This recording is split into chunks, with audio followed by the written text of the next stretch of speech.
Jerry? I'm ready. Just want to make sure you're ready, brother. Show me the money. Oh, you didn't know? Every day I'm hustling. Every day I'm hustling. Every day I'm hustling. Put my shoes on, you wouldn't last a mile. Summertime, wintertime, I'm on the grind. Yeah, I got the ring, I'm the champ, I'm the genie of the lamp. This is the gift I was given, so I just live by my hustle. Keep me put in my pocket, it don't make sense, but don't make a profit. So I hustle, ladies and homies. Make money, money. Hold out here for a pill. Ready tryna get this money for the real. I want to find the things in my life, so I hustle. It ain't over for me, no, it ain't over for me. Here comes the money. Here we go. Money talk. Here comes the money. Show me the money! Okay, let's go smoke that joint. What up, fantasy football hustler, back at you. And oh yeah, we got another episode of Elevated Sports Talk, and today it's going to be a real fun one. You know why? 'Cause you know what we're talking about today? We're talking about a father-son duo who's going to be playing on the same team. So we're talking guys, we're talking of the likes of, let me see, I'm gonna give you some father-son duos to play on the same team. Ted and Chandler Nesser. Oh yeah, football players. Gordy, Mark, and Marty Ho, one of the two, one of the three, NHL players.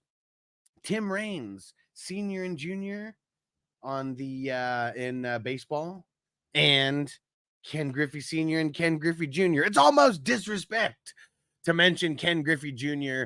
and Ken Griffey Sr. in the same breath as LeBron James and Bronny James. But that's what we're talking about today. There's going to be a lot of talk about Bronny and about LeBron being a bum and ruining the Lakers and how the Lakers are just a joke all around. And it all started with the JJ Redick hire. I mean, if you got to hire puppets to run the show just to make one of your players happy, you're just a joke in itself. You're just a joke in itself. I mean, I will tell you, I've made a lot of outlandish takes on different things in a lot of people's opinion, and in different people's opinions. I've had some outlandish takes. Like this take, though, about Bronny sucking and LeBron ruining the NBA. This take has people who I haven't like random people on Facebook who are like my Facebook friends that I like went to high school with and literally never talked to them. They never interact with any post that I'm making or anything like that. But they feel the need to come out and defend LeBron James. I'm going to read some of these comments because they're just funny. They're hilarious. Let me see here. It's hilarious. And I hope some of them actually come in here. I hope some actually come in here because there's a bunch of people who I said thanks for the response and thanks for coming in to defend LeBron James. I hope I see you around for more than LeBron James bashing. There was even one person where I mean someone who is I'm pretty sure he played like some basketball in college. I mean, I don't know. He was good enough to play in college. Definitely wasn't no D1 or nothing like that. But felt the need to tell me how everybody is talking about this. And I said, have you not seen my podcast or YouTube channel? I don't have the right to talk about it. And of course he goes ghost because he's a fucking weirdo who like wants to come in and defend LeBron James, but then like, you know, not support the channel. Or he didn't even support the post by hitting like or angry or crying or anything like that. You can put any kind of emoji on there and that still supports the post. But yeah, scrubs like that, they just want to come around defending things, but they don't want to actually get engaged in a debate. They just want to be heard. Guess what? I'm going to be heard. And Tino said, to be fair, he was taken in the he's taken in the last round of the draft. There's only round 1 and round 2. You're either in the first round or you're in the last round. There's literally no in between when it comes to the NBA. And I know most second rounders suck, but guess what? There's a lot of second rounders who do not get the hype that LeBron James has. It's nepotism at his finest. And guess what? When you're this hyped, you're going to get talked about. And Tino says not his fault. Yeah, it is. When your dad makes your life easier when it comes to sports. That like sports is supposed to be about best man for the job, right or wrong. Like it's always about best man for the job when it comes to sports. And yeah, Bronny is not the best man for the job. Like maybe in other people's eyes, winning is the most important thing. Like, you know, I mean, we know that. Like for the Lakers, like winning's not the most important thing.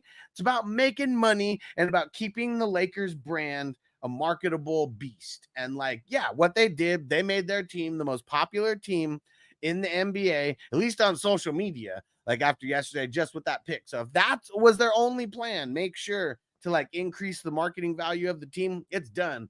They're barely a fringe playoff team last year, and adding Bronny made them worse, because if he actually plays on that team, if he actually gets minutes, that shows how trash the Lakers team is in general. And Tina said, I bet most people couldn't even name a good second round player. It don't matter. Don't matter. Because guess what? We know Bronny James because of all the hype. And I know other players' names now because the LeBron faithfuls are like, oh, man, but you say Bronny sucks. But what about this guy? What about this guy that got drafted in the first round? He's not even averaging 3 points a game. And so like that's always what LeBron fans do. They want to deflect. Like, okay, you think Bronny sucks? Well, what about this guy? Doesn't he suck too? Doesn't he suck? Nobody gives a fuck. Nobody cares. Like this was probably the most like unknown draft class ever. Like the only guys who are like the NBA are hyping up are like the international players. Like that's it. All the international players that they're hyping up. What up, stranger? Shout out to the Houday Nation. Salute. And Tina said this was to keep LeBron. He said it last year. He wanted to play with the Sun and would pay attention to any trade offer to do so. He can't stop the king. See, exactly. And so that makes it to where like people want to defend him because LeBron says, I'm going to leave or I'm going to retire if you don't get, you better draft my son or I'm going to leave. You better draft him or I'm going to leave. I swear to God, I'm going to leave if you don't draft my son. You better do it. You better get JJ Redick so no coach like fights me on it. Like LeBron is a bitch, dude. Anybody who acts like this is called a bitch until LeBron. Like LeBron's the only one who can get away with being a straight up biatch. And no, bro, some say what's a power move? It's not a power move.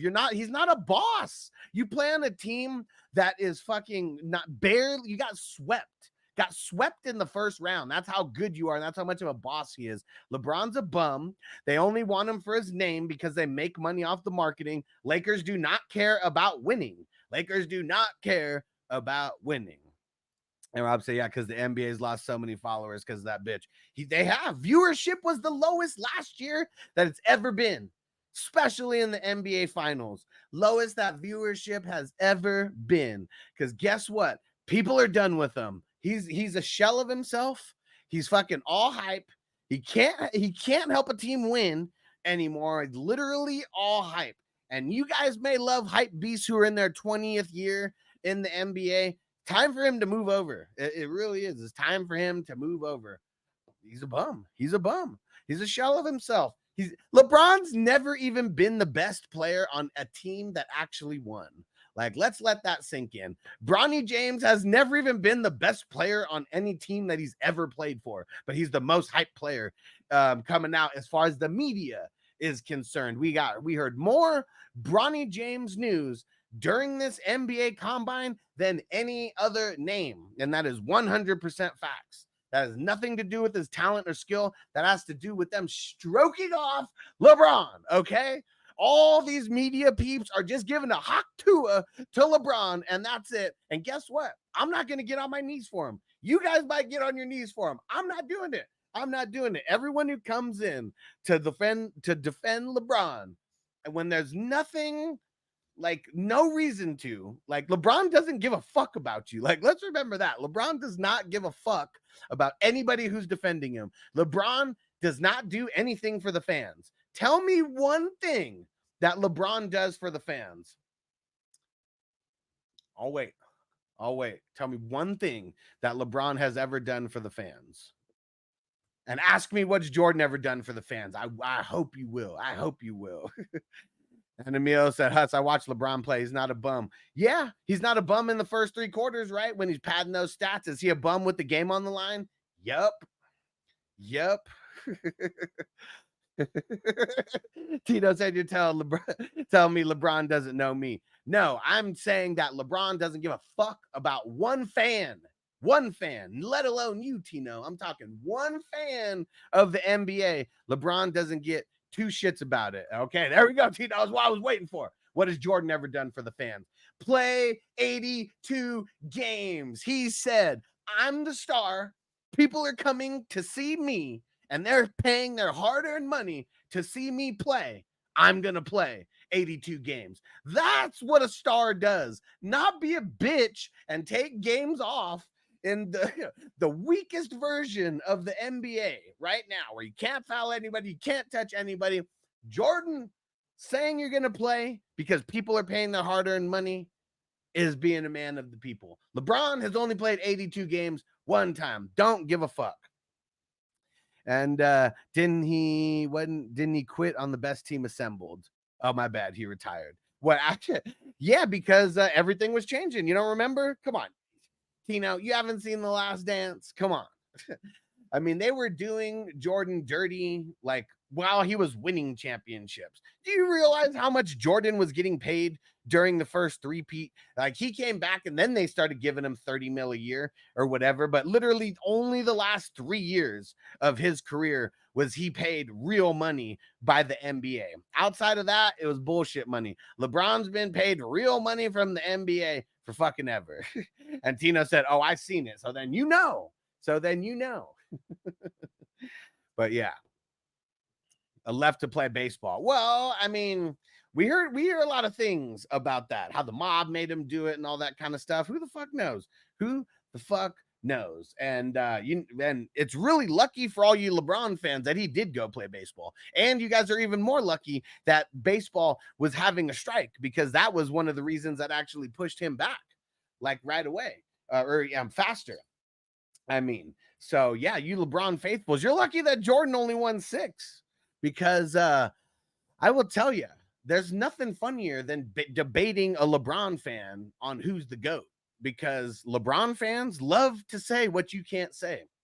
Oh, we'll debate. You just can't talk about how much he wins or how good he is at winning. Like we talk about anything else. Let's talk about the rebounds. Let's talk about the assists that LeBron has. Okay. Yeah. Let's talk about that.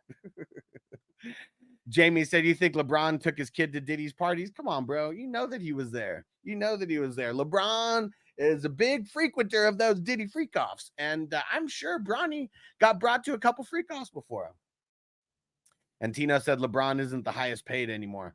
I mean, are you saying he should be the highest paid? Because, I mean, should he be the highest paid? I mean, Tom Brady wasn't the highest paid when he was over 40.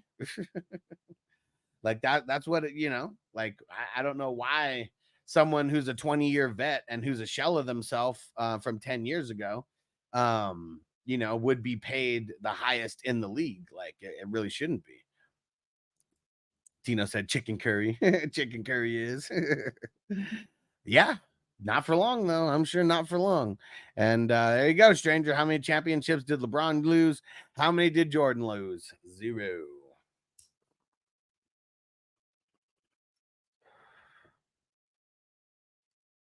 Rob said he's not even on Kobe's level. I could name others too. If we're talking about LeBron, yeah. LeBron is like a waste of size and space. He wants to play like a point guard who doesn't shoot with the game on the line. Like, that's really what it is. He plays like a big guard and passes with the game on the line. And let's remember who the real scorers were in crunch time on the teams that he won with. I mean, Wade, for sure. I mean, the first year that LeBron played on the Miami Heat, he averaged like 17 points a game in the NBA Finals when they lost to the Mavericks. Go show me a finals or any kind of playoffs where Jordan averaged less than 20. It just didn't happen. It didn't happen because nobody's stopping Jordan. People can stop LeBron. And Tino said, to be fair, no player in the top 10 made the final. What do you mean? Explain that. I'm confused by that statement. And Rob said Kobe's the closest thing to MJ. Yeah, for sure. I mean, very like almost identical size and build, right? I mean, Jordan's got the hops. Kobe couldn't stay up in the air as much as Jordan, but very I mean, yeah, like the movement, like everything, like yeah, Kobe for sure is the closest to Jordan's skill set. And let's not forget, before Jordan came in, like guards weren't even a thing, right? Like, I mean, I know Isaiah Thomas, you know what I mean? There's a couple like here and there, but like the NBA was a big man sport. Like there's a reason why Jordan got picked at number 3 anyways. And it's because motherfuckers, like, I mean, the 7 foot tall, like beasts who were taken before him and they fucked up, man. What's his name? Sam Bowie, worst draft pick in NBA history.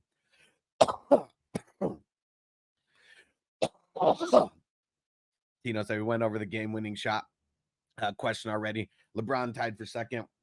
I mean, it took him a lot of years to be able to get close on that, and most of those are regular season games, not anywhere in the playoffs. I think he only has one game winner in the finals, in the playoffs, not even finals. Hollywood, what up, bro? Let's smoke it up. Tino said Jordan got one more game winner than LeBron, and he played 10 less years. Yeah, that's crazy, right? Yeah, like if we average it out, all LeBron's doing by playing longer is making his averages worse. That's it. I'm glad Chris came in. Hey, about time Chris said Sam Bowie was a dope player, just got injured. Bro, see, like this, come on, man. Like, yes, if you are drafted in the top 2 of the NBA, I'm sure you're dope. But he's still the worst draft pick ever because they should have drafted Jordan. Come on, man. Let's keep it real. That's all we're talking about is keeping it real and not being a damn sheep for LeBron, okay? Tino said Oscar Robinson was the first Jordan. Hey, I'm not saying that there wasn't good guards before Jordan. I'm not saying that. I'm saying Jordan took being a guard in the NBA to the next level. That's all I'm saying. That's all I'm saying. And Rob said, because the Blazers are stupid. Hell yeah. Remember when the Blazers drafted Greg Oden?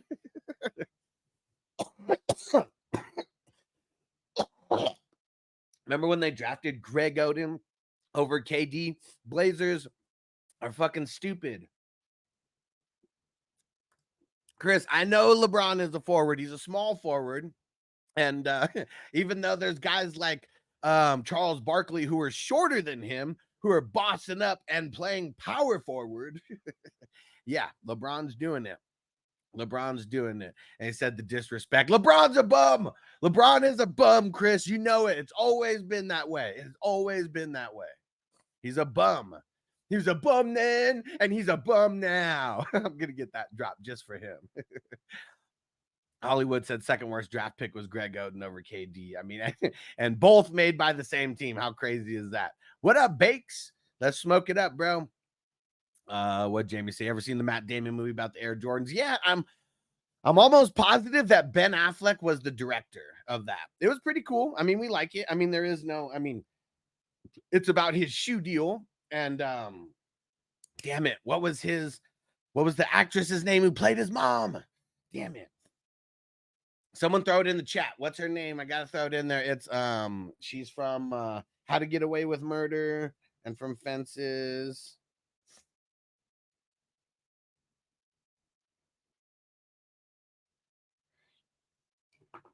Let's see. Tino said, I don't know what next level means. Tino said, LeBron is the next level Warriors. Yeah, I get home to win a championship. Johnny said Jordan took the NBA to another level. LeBron's never done that. If anything, he's made it worse by normalizing star players crying after every play. And Chris said, injuries mean you're trash. Is Greg Oden a good player? Yes or no? Greg Oden was trash. And if you get drafted with that much hype and like literally you don't have a career because you keep getting injured, yeah, you're trash. You are trash. I know. Viola Davis. There we go. Thank you, Hollywood. I had it on the tip of my tongue. I just I did not want to Google it. I'm gonna read off some of these comments that I've been getting. Chris will be one of those ones on Facebook. Chris will be one of those ones on Facebook that I read. Jamie said, "Dad, you know where Jordan wore his college shorts under his shorts every game?" Yeah, I mean they talked about that in NBA Jam, right? That was a little inside info. James, remember when Jordan wore number 12 for one game because someone stole his jersey? Yeah, there's a basketball card, someone with him wearing that number, and it's fucking crazy. And it's like that, it's insanely valued. That number 12, like card specifically, insanely valued. Emil said, "What star player doesn't cry? Brady cried, Ronaldo cried." Yeah, and you're talking about new age biatches, man. Like in the 90s, you didn't cry. Why? Because you're gonna get punched in the mouth. LeBron's made it to where everyone who's defending him right now has lowered the bar for greatness. Anyone who says LeBron's the GOAT has lowered the bar for how great an NBA basketball player needs to be. And I want you guys to think about that because LeBron fans don't care about winning. They don't care about winning. And I thought that's what a team sport was all about. It's all about winning, right? But LeBron fans, for whatever reason, don't value winning. LeBron fans actually say Jordan only, like all you can say about Jordan is he won 6 championships. Like, what's that even mean? What's that even mean? Chris said the disrespect for NBA players is insane. NBA players are better now as a whole and are worse as a whole because they cry so much, because they can't play 82 games, because they're soft. They're the soft as tissue, man. The soft as toilet tissue. That is it. Soft as toilet tissue. And Chris said, you don't count Jordan's losses. Well, when we talk about winning, we talk about finals. And if you want to talk about LeBron's losses, no matter how you slice it, LeBron lost more. LeBron lost more. And yeah, if we're comparing apples to apples, we're going to talk about finals. Why in hell are we going to go talk about playoffs? Who cares? Playoffs? Talking about playoffs? Who cares? And when, like, look at the teams that Jordan got beat by in the playoffs. Larry Bird, Isaiah, and the Pistons. Like, Jordan actually got beat by teams that won championships. LeBron didn't get beat by teams that won championships. And Chris said Jordan wasn't getting to the finals. Yeah, I mean, he played the Celtics, who won multiple championships in the 80s while they were still in their prime. That's who he was going against pretty much by himself. Then he went up against the bad boy Pistons and they beat him. Oh yeah, they only won 2 back-to-back championships and dominated the NBA for 2 years. Yeah. And oh, wait. So when Jordan's the underdog versus the Celtics, who were 3-time champions in the 80s and got a 3-time back-to-back MVP, he was the overdog. He was the dog. Come on, man. Chris, you're making up bullshit now, bro, because when Jordan lost, he was the underdog. You know why Jordan wasn't the underdog when he won? Because he was actually the best. He was actually the best. LeBron has never been the best. Never been the best. Never. Said now the Spurs, the Warriors went on as champs. Yeah, the Warriors drafted all their players. Imagine that. You play for an organization that drafts good players and keeps good players together. Like, what a concept. Did LeBron not get that memo that some of the best teams that were ever assembled in NBA history were drafted to those teams? Did they create super teams when Jordan was around? Chris said, you said he didn't play champs. No, Jordan made it so people are not champs.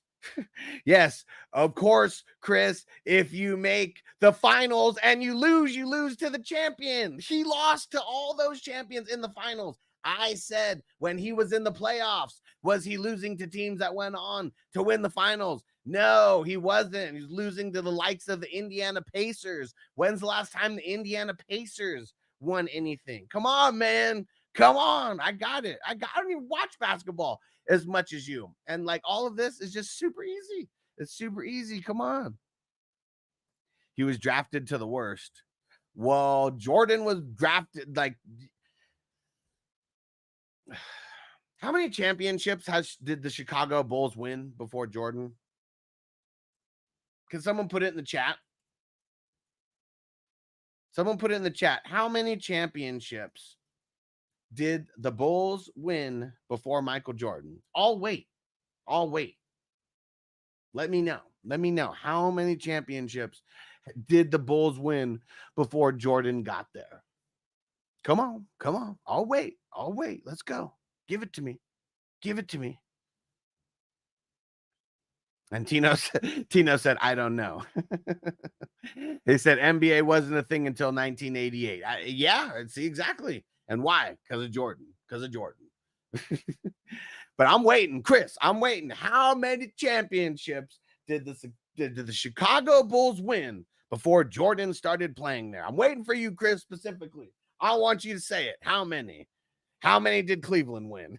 None. Or Miami, they won one. They won one with Shaq and D Wade, and that was actually a dominant finals performance. They didn't lose to Miami when there was when they didn't lose to Dirk when it was Shaq and D Wade. They lost when they had a better team though. When they had Shaq, when they had D Wade and all of them. Chris said none. They've only won 6. And you say only. Not too many franchises have 6 championships, homie. And we know the Cleveland Cavs don't. We know Miami doesn't. And you remember? Not 1, not 2, not 3, not 4, not 5, not 6, not 7, not 8. Remember that? Like how many people get to flap their gums and say, I'm going to win 6 championships with the team and then only win, you win 2. Yeah. But you guaranteed like 8. Come on. And Chris said, that's my point. What point are you making? That LeBron did better for a franchise than Jordan did? And Tito said, what happened today? We actually got people who are actually commenting and on a different end of the spectrum. It's funny. And Tino said Bird won like 3 MVPs in the row. Bird is the last player in the NBA to win back-to-back MVPs. We've seen back-to-back MVPs, but we have not seen 3 MVPs back-to-back since Bird. Tino said Magic and Bird made it a thing, not Jordan. They started the trajectory. Magic and Bird already said they started the trajectory. Jordan took it to the next level. They said that. Those are their words, not mine. Chris said, bro, you're arguing a weird point. If the weird, it's only weird because you're on LeBron's nuts. And don't worry, it's not disrespect because the media is all on LeBron's nuts. I'm just playing the opposite end of the spectrum because I've always been this way. This is a real take. This isn't me needing to be PC to not offend LeBron James. Like that's literally why people say the shit that they do, to try to not offend LeBron James. And Chris said, you're on Jordan's nuts. How? Because I'm talking shit about Bronny and LeBron? That makes me on Jordan's nuts? And Tina said, why do you say such disrespectful things to people? That's saying no disrespect. It's wild. And Chris said, you're hating. Yeah, so what? It's funny to hate because guess what? Everybody is loving him so much. Everyone is loving mediocrity so much with Bronny that it's just easy to hate because all I have to do is not agree with you and it's hating. If I don't agree with you, it's hating. But guess what? I don't have to be a sheep and agree with everything that this bullshit media says. Like, look at Kendrick Perkins. Kendrick Perkins is the only analyst or whatever you want to call him, media person, analyst, whatever, who actually gave a real opinion about Bronny. Now he's the only one. He is the only one. Everybody else has been ridiculous. Yeah, Bronny is mediocre. What about Bronny makes him good? Tell me. Tell me, what about Bronny makes him great? Because he's been crowned the prince of the NBA without playing one game. Just for being drafted, he's the prince of the NBA. What warrants that other than being a spoon-fed rich boy? Like, that's really all he is. He's a spoon-fed rich little kid. That's all he is. He's a spoon-fed rich 19-year-old kid who's been coddled his entire life and made to think that he's going to be the heir to the GOAT of the NBA, but he's not the heir to the GOAT of the NBA because he's not Jordan's kid. And Chris said, how do you know? How do you know that he's going to be great? Like, that's the thing. Like, oh my gosh. It just said you don't know this kid. You know him? You know him, Chris? You got his number? Call him. Tell him to come on the show right now so I can say this shit to him personally and hear him defend his take. Hear him defend it. Because Bronny's got to do a lot of defending, and it's going to be a lot more than random people like me giving my opinions. Yes, I wouldn't say that yet. We'll see what he's got pro taking him under his wing. I mean, he literally had a pro teaching him how to play his entire career. So I don't know what you mean taking a pro under his wing. His dad has literally been teaching him how to play basketball his entire life. Like, what the fuck? His entire life. And no, like, we've seen way better kids come out in other sports than him, and like, it's ridiculous. It's ridiculous. Kristen said nobody said he's going to be a star. No, everybody's saying he's going to be a star. So no, you're fucking wrong about that. Just because you didn't say he's going to be a star doesn't mean that nobody is. Let me go read some of these comments that people have been commenting. No, I never said he was going to be a star. I said he wasn't going to be a star, and he was a waste of a pick. Let's see.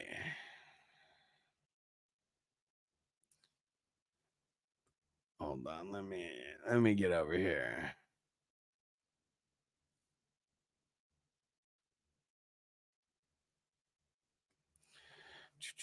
Let me find one that's actually worse. Okay, here we go. Magic Man Ricky. Someone who actually supports the show. Someone who actually, man, bro, go. I mean, the NBA media has been hyping up Bronny since the NBA Combine started. If you're saying that that's not true, then you haven't been watching any kind of sports media involving the WNBA. I'd take Caitlin Clark over him. Who in the media say is supposed to be a star, bro? If you haven't been paying attention to the way the media has been covering him, you're doing yourself a disservice. Why do you think that I am even talking about this today? Because he's the most hyped NBA player right now because of the media stroking off LeBron. Here we go. For Magic Man Ricky. Don't be that guy. You just witnessed greatness. If you and your son would do it, praise as well. It's best for business. For the NBA, viewership is about to rise. See, not about how anything is good. Bro, he's not hyped at all. Dude. Like, now you're tripping. You're tripping. I'm not talking about hyped amongst NBA teams. Do you hear me saying NBA media, NBA media, NBA media? How many times do I got to say it? NBA media. They could have picked him up as an undrafted free agent. Nobody was going to pick him. They were like 6 picks away from the draft being over. They did not have to even draft him. They did not have to draft him. The media has been hyping him and all over his nuts since the combine started. Who specifically? I can't go down the NBA ESPN roster. Literally everybody on ESPN except Perkins. Everybody except Perkins. Perkins is the only person who actually gave an honest take about Bronny and how we haven't seen him on TV as much ever since his TV time went down. Magic Man Ricky says, this is sad, Huss. The kid just died and came back to life in 2023. Bronny's looking at a chance. And I mean, come on, man. Like, now we're just getting ridiculous.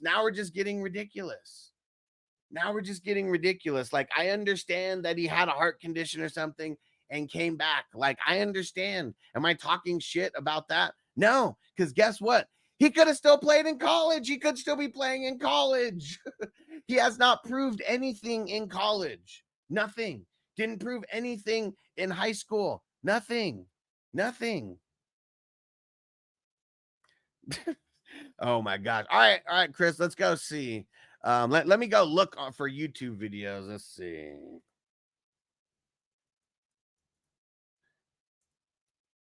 Yeah, Michael Wilbon. Okay, that's one person who gave his real take.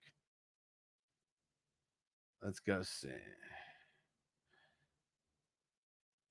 Everything that I'm seeing now is just of the last 24 hours all over YouTube.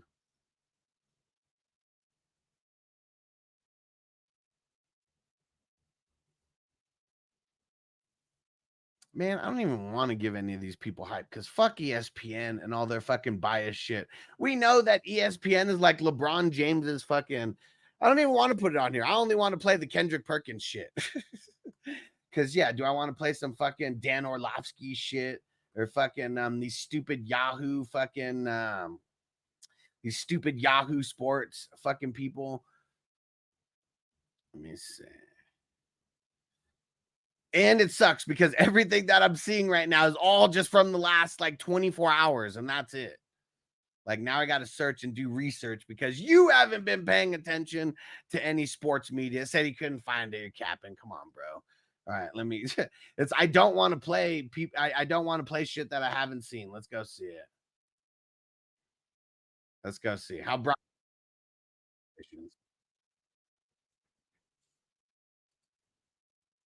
He's only worked out for Phoenix and the Lakers, correct? Now, does this feel like the beginning of some level of trend, like beyond Bronny James, the whole Bronny James conversation we've exhausted, right?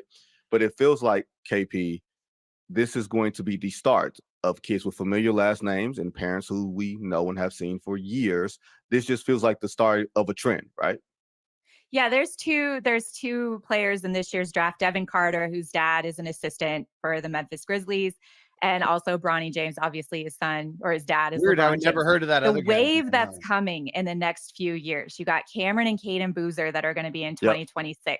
Next year we have Dylan Harper, DJ Wagner. Being like even I can't even think off the top of my. They just made a clickbait title.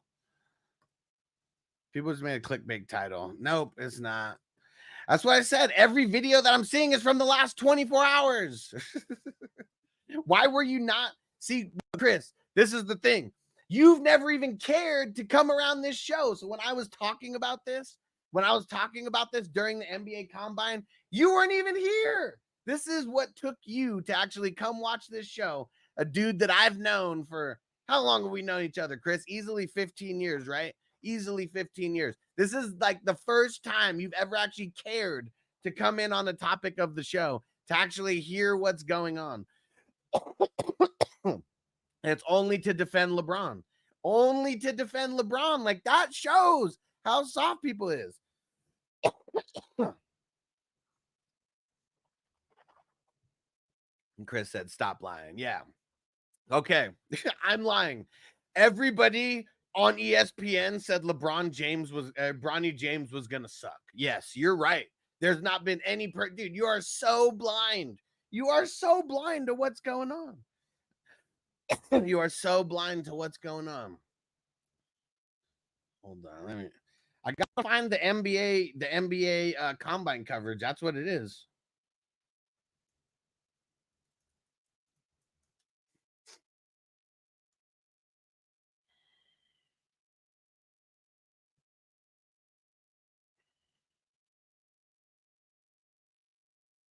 Stephen A. I wonder if this is even clickbait. For the record, Stephen A. Smith makes a case for Bronny James. You know, for me, being a father, NBA draft player, is something way more dynamic, way more driven than the game. On ESPN, Stephen A. is nothing but a puppet. Already now. Proven to be. We're not saying that. The operative word here is intriguing.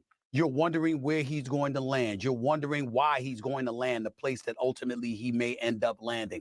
What's going on behind the scenes? You're hearing the Lakers. You're hearing the Dallas Mavericks. You're even hearing Why can the I San not? Antonio I'm Spurs. literally I'm literally looking about for Bronny James, a teams, NBA potentially. combine. I should say a bunch. Nothing just a is few coming up. that are definitely interested. Nothing is coming up. It's It's like they took all this shit others off. at UConn. You got a couple of everything players is from so UConn, high. a couple of players, Dillingham and others from Kentucky. Yeah. Stephen A shit changed because he knew he was going to get drafted by the Lakers. I'm going to find it. We're going to find it. That's how hyped this shit is. Oh, here we go. This is from ESPN, though.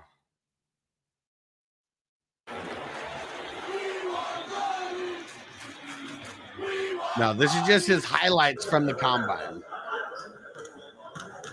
Let's see.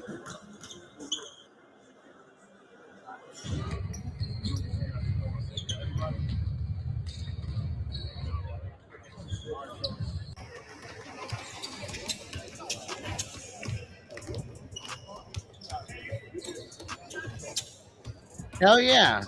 Guy said publicly threatening to leave your team if they don't draft you is a bitch move. Except now it's okay for guys to do that. Like, it's not a bitch move because it's LeBron James.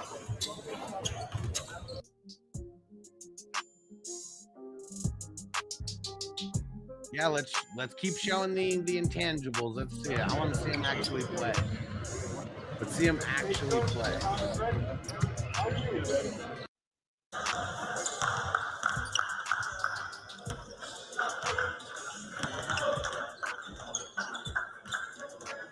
I mean, of course, they're only going to show the shots that he makes.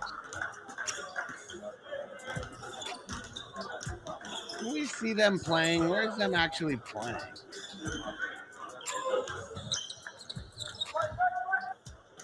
I mean, but this is what's funny is like people see this like, dude, fucking awesome. 64% with not a hand in your face, huh? This is the guy who everyone says is a great shooter. I mean, but this is the footage. This is the footage. This is the footage. Like, people saw this, they're like, wow. Wow. Like, this kid is great. This kid is amazing. Whoa, did you see that? He just made another three-pointer. Like, wow. He made a wide-open three-pointer. Whoa. Whoa. Whoa. You actually missed it when they put it on the highlight? What? Dude, that was from the top of the key. No way. No. He made another three? No. Dude. Swish.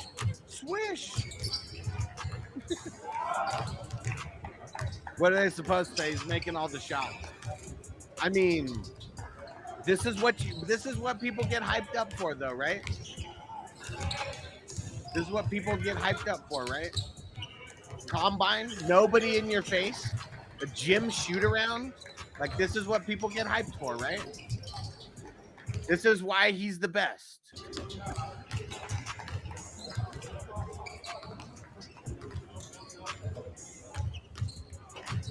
Let's go see if we can actually find any college highlight. The hype isn't the combine. That's where the hype grew.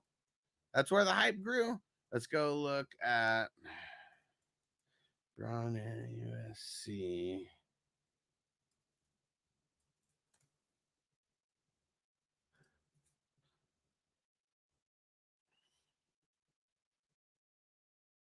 It's funny. I type in USC games and everything that comes up is just draft coverage.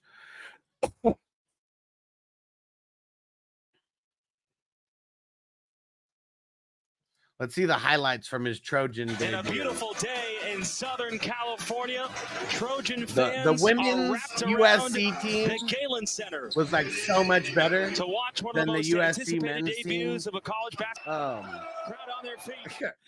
And Chris, it was so funny because one of the comments that we got, hold on, where is it? Let me find it. It's from our man Magic Man Ricky. He said, I bet Bronny could score a bucket on you. Here was my response. Nope, because I'd body him up, foul the shit out of him, and make him go to the line. He ain't getting no bucket. on me. He's going to have to take a long three-pointer to get that on me, and he's still going to have to hit it with a hand in his face because I'll just keep fouling him. I got 6 fouls, right? I'm going to use them. I got to keep hating on Bronny because that's the only thing that people care about, apparently. When I'm giving like decent takes about football, or I'm actually giving takes where I'm like applauding people, nobody cares. Nobody cares. Say he's gonna foul the shit out, Bruiser. Hey, I'll foul out. He ain't gonna get a bucket on me. He won't get a bucket on me. And said it was a bad take. Hey, that bad take got you to participate in today's discussion, Chris. So no matter what, more people have been watching this show than the last couple shows. I mean, I know you're on Facebook, so there's not really too many people watching there. But yeah, we got a bunch of people on Twitter, aka X, watching right now. And okay, yeah. See, he said I fuck with your Ricky Williams fire shows. Hell yeah. And see, like, I mean, man, see, we got some good shit going on around here. And I'm still going to besmirch LeBron's name. And it's only to play the other end of the spectrum that all you motherfuckers are just, and I don't know if you've ever said he's the GOAT, Chris. I'm just talking in general. And I said controversy sells. I'm on YouTube. See? And I mean, yeah, got to be controversial. This is a way that I could be honest about my take and be controversial at the same time. Because I don't lie about what I think. I may be a little bit more hyped up right now than normal. It's just because it's fun. Like, come on. Like, if you've known me, and I know Chris has, you known me for years, you know I get passionate and love talking shit about certain players. LeBron's always been one of them. Chris and our homie Chipokawaka Zach, they love LeBron. They'd love to be on LeBron's nuts. I've been hating on LeBron ever since you guys can remember. I know that. I know you will, Chris. I just got to say it, though. I got to say it, right? Because this is the most that you've been engaged in the show in a long time. And so that's all I'm saying. Like, it took me being a little bit controversial to get someone to come back. That's it. That's it. And you know that my take was always the same. You know this is not a bullshit take, because I've been talking shit to you and Zach for like years about LeBron James. So you know that this isn't me being a clickbaity troll. I'm staying consistent. True or false, Chris? True or false? Am I staying consistent? Someone who's known me easily 15 years. It's been stupid for so long. So funny. See? Oh, man. Giant said, see? That's all I'm saying. As long as people know, this is not an act. I've been consistent. Giant said, it's a shame that I think it's going to be tough to find someone better than Dak. Selfishly, I worry about CD's output without him. Cowboys, you better fucking do the right thing. The Cowboys are one of the teams that I always talk shit about when I can, because they always figure out a way to lose too.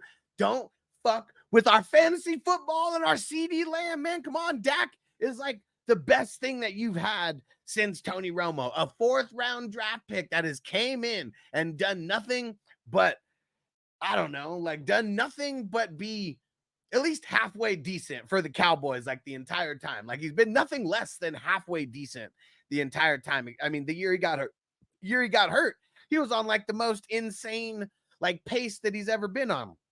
I've said it before and I'll say it again. Cowboys, you better fucking pay Dak. Stop being stingy motherfuckers. You sell a lot of Dak jerseys, okay? Sell a lot of Dak jerseys. Keep him there for our CD Lamb, all right? Jeez. Cowboy fans, where are you at to fucking defend stupid-ass Jerry Jones? And Tino said, yeah, they got to wait for Love contract first, but the price is pending. Bro, do you realize how stupid that is?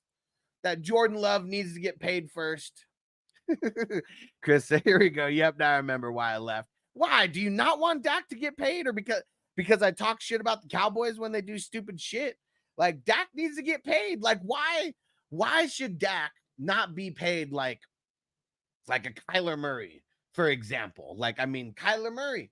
Why is Dak getting paid like Danny Pesos? Like right now, don't Dak and Danny Pesos make like the same amount of money?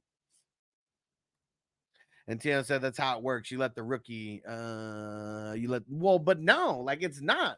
Because if you're younger, you warrant more money. If you're younger, you warrant more money. So like older guys aren't warranting more money.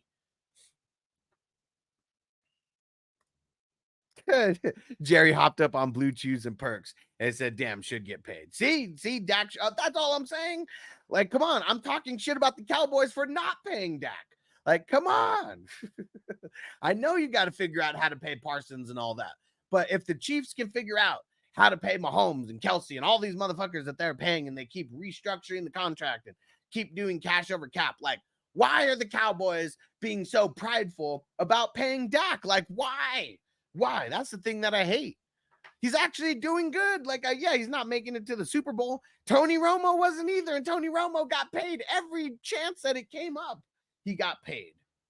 And is it Jerry Jones who's saying don't pay Dak, or is it Stephen Jones who's saying don't pay Dak? Like, that is another thing that we don't know. Who's calling the shot on them saying not to pay Dak? Because it's hella stupid. It's hella stupid. Let's go see what Dak's getting paid right now. So yeah, 40 mil a year. 40 mil a year.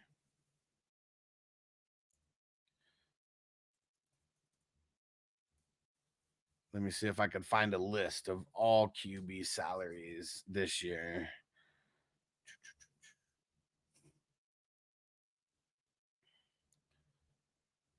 Where is it?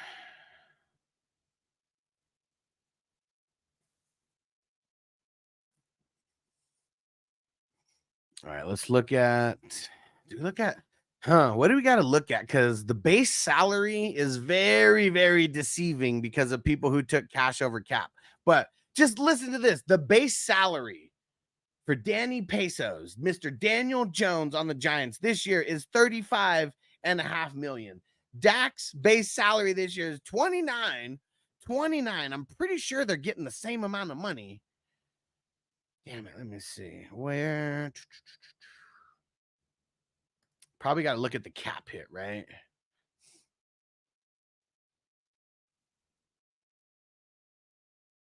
Let's see. Where the fuck is Dak on the cap hit? Oh, all positions. They're change that to quarterback. Whoa, what? Huh.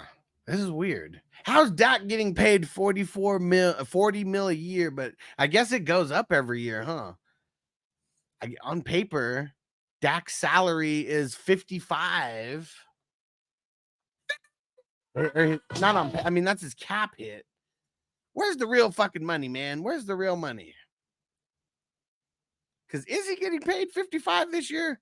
Because if so, I don't know if that's worth it. Let me go to this total cash part of let me go to this total cash part here.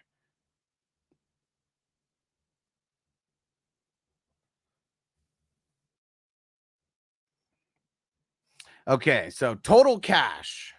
That's what I'm assuming is the way that we want to be looking at this. So total cash. I mean, Jared Goff's at the top with 80 mil. So a lot of that's the what's it called? The signing bonus. Joe Burrow's at 65, Kirk Cousins at 62, Herbert at 56, Watson at 46, Mahomes at 45 and some change.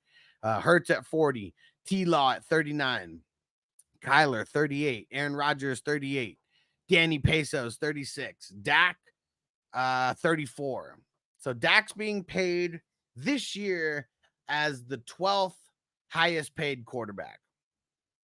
I mean, this is total cash. I don't even know like how to break this down to where it's kind of like fair, I guess. Because like even Lamar Jackson, who has a higher total contract than him, he's only his total cash this year is 31 mil. And I'm assuming it's because last year he got a crazy signing bonus or something. I guess there's no way to well, I mean, Chris, everybody in the NFL is getting paid a lot. So like, especially to like normal people like us, these guys are getting paid a lot. But when did Dak sign that contract? How about this?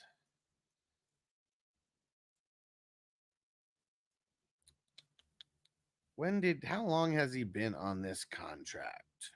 Oh yeah, this is the last year. of his contract. That's why it signed it in 2021. I mean, that's why. I mean, shit, like motherfuckers want that security. They want that security. And Bake said Dak got extended. No. Well, I mean, he got extended in 2021. That's what we're talking about. I was talking about his total money like this year. That's why it's so high also this year. It pretty close to the end. It is the end. This year is the final year of his contract. He's an unrestricted free agent next year if they do not franchise tag him. Tino said, oh, now he's paid too much. Giant said cap's going up next year too, right? Yeah, they said that it's probably not going up as much percentage-wise as it went up this past year, because I think this past year they said the total cap, what was it, like 13% or 15%? It went up like an astronomical amount last year. It's like the most percentage-wise that it ever went up, but it's because of like all the new TV deals and stuff that got put into place. So they're projecting that this year that it's going to go up by 8% instead of 13 or 15 or whatever the hell it went up last year. So, yeah, I mean, there's no way that the cap does not keep rising because it's all based on how much the NFL makes, how much the TV deal rights are worth and all that kind of shit. And the TV rights are only going up and up. And now they're getting they're getting services like Netflix who are going to be live streaming games as well. And like, if it does good on Netflix, like, why would Netflix not do that more? Like, remember when Amazon like first started, like they didn't start with like having every single Thursday night game or whatever. Like, it took time, and then they eventually got Thursday Night Football is Amazon fucking football now. And Tino said, here's a good question: who gets paid more, Dak or Tua? Okay, so Dak's 30 years old. Let's go see. How old is Tua? I know he's younger than 30. He's 26. Like, that's the reason why I think that Tua is going to get paid more than Dak. On paper, because I mean, at least that's one thing about Dak. I mean, he's making it all the way to the end of his contract. I mean, the final year, that is like, I mean, that's the year that you get paid the most. But yeah, I really think Tua's going to get paid more than Dak. I'm going to say Tua's going to get paid more than Dak per year. Could Dak get paid a higher contract? Like, because maybe he gets an extra year or whatever, so they can kind of like, that's what it's going to be. Tua's going to get a 4-year. Is Dak going to warrant? You know what? Now that I think about it, Tua's going to get the overall bigger contract. But I think Dak might get more per year because I bet Dak only gets another 4-year contract. Jerry might even try to stick him with a 3-year contract. They'd be stupid to do that. They should be giving him a good, they should be giving him a 4-year contract. Chris said they can franchise him again. Hell yeah, because they franchised him years ago. But if you franchise it'd be a really bad time to franchise tag a QB because the top 5 salaries are really up there. Like, you might as well just fucking pay him, versus franchise tagging. Like, the only reason I feel like someone would franchise tag a QB is if they're going to trade him at this point, because it's so much. When you franchise tag someone, it's the average of the top 5, right? Top 5 or 6 paid QBs. So it's like, that's a high average right now. They're all over 50 mil. So what happened with the NFL and Red Zone? They got sued. Yes, sir. Well, it was NFL Sunday Ticket that sued the NFL. That's what happened. And the NFL has to pay $5 billion in damages. $5 billion. It's, they're paying. So the Sunday Ticket, they get 4-point-something billion of that. And 100 million has to be paid out to different bar and restaurant owners who are also a part of this class action lawsuit. So that's what it was. It was a class action lawsuit against the NFL and NFL Sunday and like NFL Sunday Ticket, or kind of the way that NFL Sunday Ticket's working. Yeah. Yep. NFL got slammed by the court. They got to pay like $5 billion. El Compa Gronky, what up? Said, you think NFL should implement a QB cap? No, because I feel like the QB now. Guys like Daniel Jones, aka Danny Pesos, like guys like him are ruining it for people because he shouldn't have got paid like that. It should have been Saquon who got paid, and Danny Pesos should have got more of a team-friendly like contract. But because he was a first rounder, he warranted $40 million a year. But no, I don't think that the NFL should implement a QB cap. I think that the NFL should just get rid of the cap altogether. Or make it more like the NBA and the MLB. Like, nah, I mean, cap's fine. Cap is based on how much the NFL makes. And I feel like the QBs, like QB might be the most important position in all of football, especially, I mean, all of team sports for sure. Like, there's not one position on any team sport that is more important to their team winning a championship than a quarterback is. And there's only been a few quarterbacks in history who like shouldn't have won a Super Bowl, but they did because their entire team was so good. It's mostly the QB that makes it happen. Mostly. Bake said, who gets paid more, Dak or Geno? I mean, Dak better get paid more than Geno. If Dak doesn't get paid more than Geno, that's such disrespect. Because, I mean, Geno, he had to overcome a lot to get back to where he is, like, right now. It's a new regime. Like, that's the thing. Like, if the new regime doesn't want to pay Geno, that's one thing. It's the same regime with Dak, and, like, you pretend like you like him, but you really don't. Johnny said Dak's worth 7 Genos. Johnny said franchise for a QB is 38 mil. What? Like, next year, though. We're talking next year. Next year, because you can't get franchised this year. Let me see. Are you talking 2025?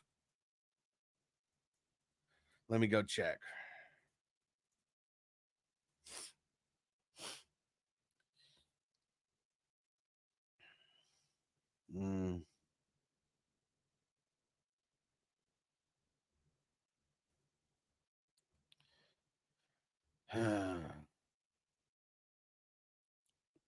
I see the 38 mil for this year. I'm trying to look if I see anything that says even projected what it could be next year, because other people are going to get paid next year too. Like, that's the thing that's crazy. I don't know if like 2024 like new contracts count, because I guess you got to sign because the franchise happens before a lot of these guys are even getting paid, right? Yeah, I feel like the franchise tags for 2024 are based on 2023, like how guys are getting paid. I'm not sure if that's how it works. Can someone find out if that's like really how it works? He said, no way, the league hates Tua. Plus it's Miami. Yeah, Miami paid Tyreek, right? I mean, I know that they said that they're not going to pay him, but I mean, is Tua like legit the best QB that Miami's had since Dan Marino? I mean, they've had shitty QBs for years and years and years. Like, he should just bring up Ryan Tannehill. Remember Ryan Tannehill? Remember him? Pay me my money. Tito said, shout out to Trent Dilfer. Right? El Compa Gronky said Dak gets a Kirk Cousins type deal where more money guaranteed. Probably not. It's crazy because even when Kirk gets hurt, he still warrants a shitload of guaranteed money. And okay, tags based on top 10 at the position. Okay, that's what it is. So I guess it's if it's the second franchise tag, it's off of the top 5, right? I got those confused. Okay. Tino says, really 38 mil. Why not just tag Dak? It's way cheaper. Well, you can't tag him this year because it's the last year of his contract. It would have to be next year. Next year, he would be an unrestricted free agent. Okay, top 5 or 100% increase of previous contract. Okay. Bake said Geno outscored Dak in fantasy. I don't think so. I mean, we are going to have to see what the Seattle Seahawks are like. I mean, it's been Pete Carroll for so long, and like his whole mindset, mentality of everything, and like running the ball like heavily. I mean, I still think that Geno has the best trio of wide receivers in football, or not just wide receivers, no tight ends, like in the mix. I like Geno for fantasy because you can get him super late. People are hella hating on him like right now. And thanks, El Compa Gronky. Thanks for clearing that up. And Chris said Gino was hot at the beginning of the season. So I'm trash at fantasy though. Chris, you wouldn't be trash at fantasy if you hung around here more. Guarantee you. All we do is help people win money around here. That's it. Where is it? Straight cash, homie. In that straight cash, homie. Tina said, "Let me call Uncle Jerry." Yeah, they can't this year, and I'm still trying to look to see what the cap or what the franchise tag could potentially be for next year. I'm not even seeing anyone with any kind of projection.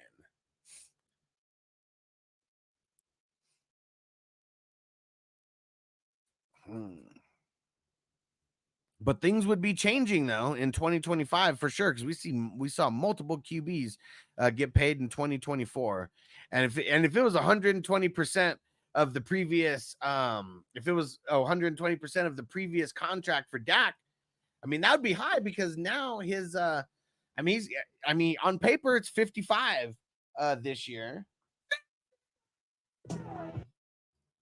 Oh, Bake said might even win more games than him. Man, the disrespect. Both teams play in the Rams, are they going to bounce back a little bit? Like maybe. The Cardinals, are they going to bounce back? Is Kyler actually going to stay healthy? Is Marvin Harrison Jr. going to come in and just beast on the NFL? It could happen. But yeah, the NFC West, they're not as dominant as they were a few years ago. Like, remember a few years ago where damn near every team like almost made it? I guess that's been more than a few years now. And Chris said football is my stepchild. Yeah, and basketball starts halfway through. So I could see how you might be like, you personally be good during the first half of the season and then like slow up in the second half of the season because of basketball season kicking in. So I'll just say I've been keeping him a secret all year. Turpin, especially with kick returns being a thing.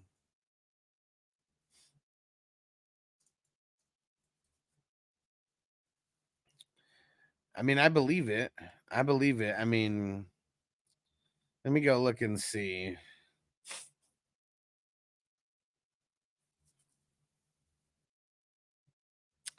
Kick returns being a thing, yes. Is he going to get enough kick returns to like make it a thing? I'm just looking at his like how much he had last year. Or wait, where the hell? Hold on. That was college kick returns. Turpin's been all over the place. He's been in the FCF. He's been in the TSL. He's been in the ELF. That's the European League of Football. The USFL. Let's see. So last year he had 127. I know that's 127 receiving yards. Let's see how many kick return yards. 292 kick return yards. That would equate to 11 points during the entire season, and then he had 79 in his kick returns equated to 14 points last year. Oh, well, he did have a touchdown. His kick returns equated to 20 points last year based on our scoring format. And he had 127 yards receiving. So let's see, 127. So he equated to about 30. I didn't put in the receptions. Let's put in the receptions, even on our format. That he had 3 TDs. So we'll add that in. 111 rushing yards. 11 points, had a TD there. So last year he scored about 91. It's so easy. I could just do it on my calculator. It's like such small numbers. He scored 91 points last year. 91 points. And if you equate that to a 17-game season, 5.35 points a game. 5.35 points a game. I don't know. You really got to keep him a secret, Tino? I think he's a secret because he's not doing that good. And Tino said, I think dude explained it's 38 mil minimum or 120 your previous contract. But yeah, but that's 2024 though. That's what I'm saying. That's this year. The franchise tag is going to go up next year. That's all I'm saying. Can't franchise tag him on his on the last year. Tino said he got caught selling weed. Okay. I could dig it. I mean, that's why he bounced around everywhere. So he didn't get drafted. It was a lot. It was a lot of weed. I mean, hey, Smoke weed every day.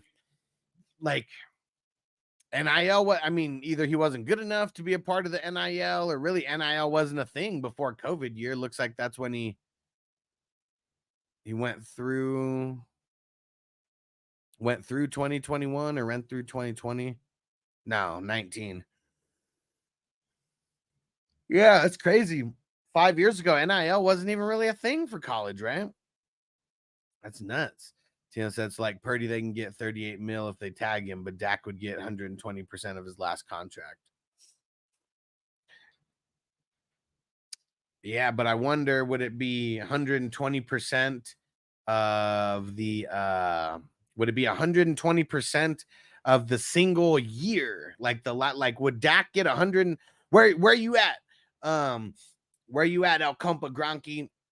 Let's see if this happened last year, or I mean, if this happened next year, would Dak get 120% of how much he got paid in 2024, or the average of his contract? I'm curious about that.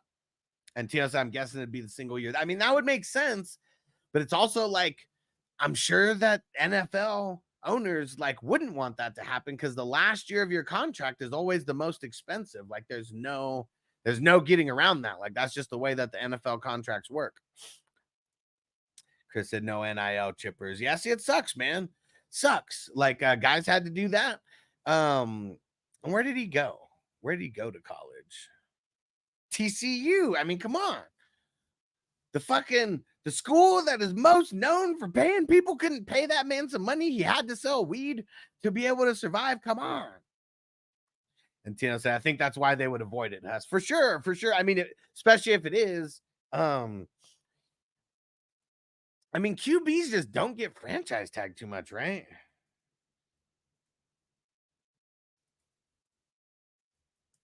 I mean, Dak might have been the last one that I'm thinking of to get. Well, I guess Lamar was franchised also.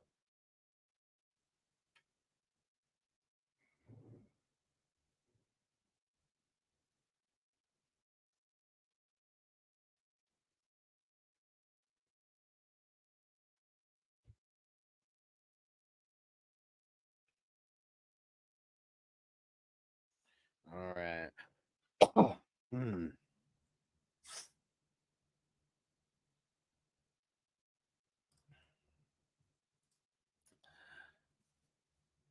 Big said Mike McDonald is a defensive-minded coach coming from Baltimore as their former DC. Ryan Grubb, the OC, is the guy who made the Huskies relevant with Michael Penix. Okay.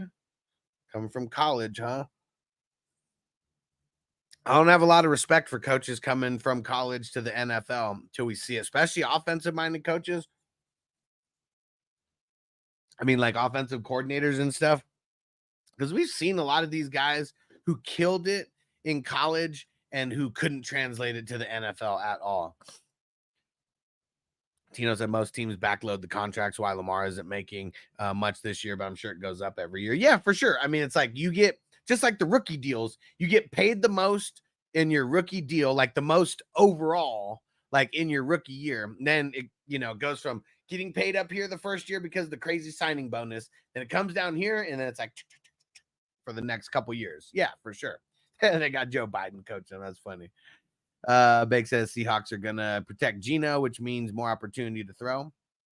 I mean, yeah. I mean, when you put your money behind your wide receivers, like it only makes sense, right? I mean, what's his name? Walker is still on his rookie deal, Can't say the same for the Cowgirls. Don't think they care too much about Dakota's bitch ass. I mean, their line has only been going downhill over the last couple years. Dude can't even remember the downs anymore. And Tino said, we love Dakota. Yeah, man. Why doesn't Jerry Jones love him? Why doesn't Stephen Jones love him? Like, I always bring this up. Like, why? Why? Oh, why? Why do they not? Like, they just fuck with Dak. Like, why did they not fuck with Tony Romo like that? Dak's done more than Tony Romo. Probably because, like, I don't know. What if Jerry Jones just thinks that Dak is a jinx? Like, oh, we drafted you, and then Tony Romo breaks his back and has to retire. That was like the first thing that happened in like the preseason that year for the Cowboys as soon as they brought in Dak. What if Dak is just a big ass jinx to them? And Jerry Jones is like, he wants to get rid of him, but he can't because like there's nobody else. There's no Tony Romo like waiting in the wings like right now. Cowboys are going to always figure out a way to cowboy it up, man. They always figure out a way.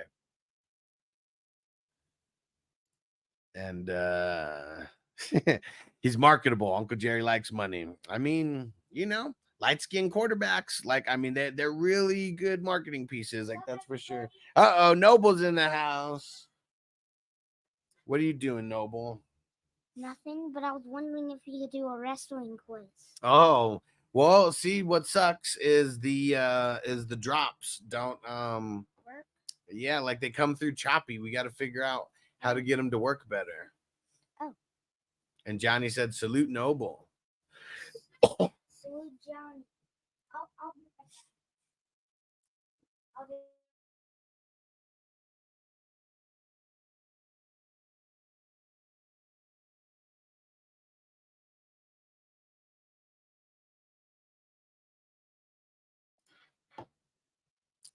All right.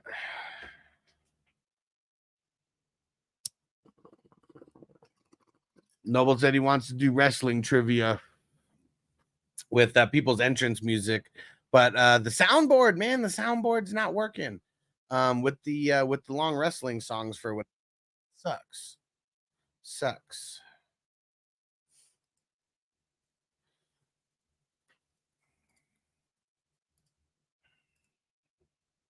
Got to get that Will Smith drop from Fresh Prince. Why don't they love me, man? Man, I hate Will Smith now. Like, I don't want to play anything Will Smith after all the shit that we're hearing. I don't know. I can't get behind that. I can't get behind that. But yeah, still one of the most emotional scenes in television history.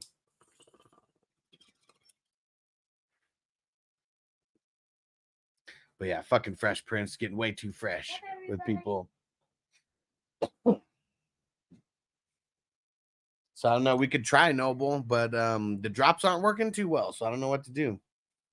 Everyone says when the drops, when they play for more than a few seconds, they sound choppy. So I don't know if anyone will even be able to hear it. Anyways, I was wondering.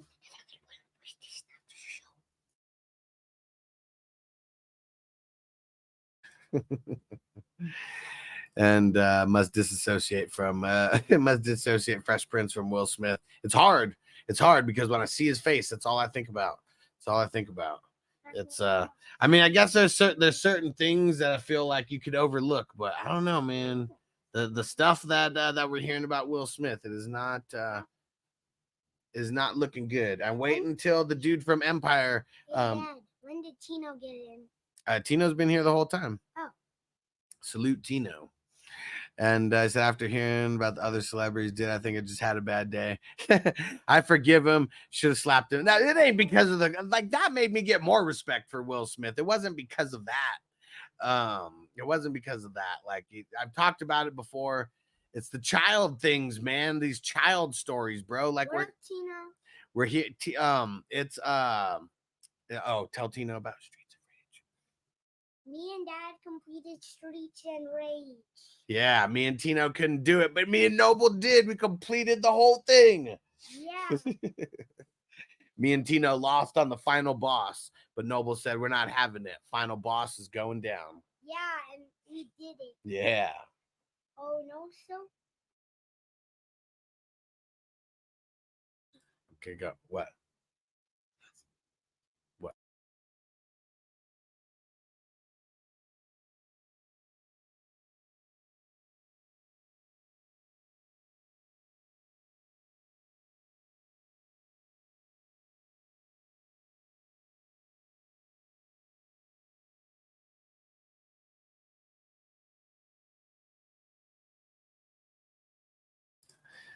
And yeah, Tino, that's what I'm saying. I mean, there's a lot of Will Smith coming out like a part of this Diddy shit. Like that's what it is. Like there's a lot of things that could be overlooked, you know, from a lot of people. Like I'm not a super square, you know, with stuff. But if you went to prison for the stuff that you did and you would get killed in prison for the stuff that you did, like if you're a scum to the quote unquote scum of the earth to most of society, you know, like that just says a lot about you. It really just says a lot about you.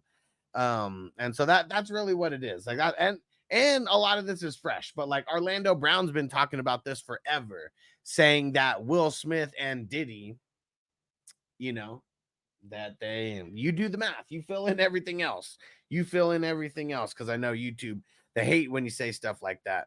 And Dino said, damn, bruh, not the Fresh Prince, that my whole childhood was a scam. I mean, while the Fresh Prince was going on, I don't know if this had happened yet. Okay, like that we don't know. Like, who knows if that's when it all started. Like it just sucks to have to think about shit like that. Like that's what sucks. I shouldn't look at someone and like I'm just thinking about like the bullshit that they've done to like kids. You know, like that's what we're talking about. We're not talking about things that he's done to grown adults or anything like that. We're talking about things that he's done to like male kids. And like even Stephen A. Smith brought it up where he was like, we got to do better as a people. We got to do better as a people. Like like people are hating on Jada Pinkett Smith because she went and stepped out on Will. And she was like, and he was like, how about the fact that Will Smith couldn't even get an erection for his wife anymore? How about that? So what's she supposed to do? And I think it got to a point where it was Epstein Island stuff that you know, that floated his boat. He said prayers for Urkel. Man. Yeah, Jaleel White. It's interesting that he's finally embracing the whole Urkel thing because of Purple Urkel. And the fact that he was like part owner, or I don't even know how it like they pretty much gave him the likeness for being Urkel, and he was like getting paid as like an executive producer of the show by the time the show was over. So I mean, not part owner, but yeah, legit, like, you know, executive producer credits, and they're getting paid as an executive producer and shit like that. So yeah.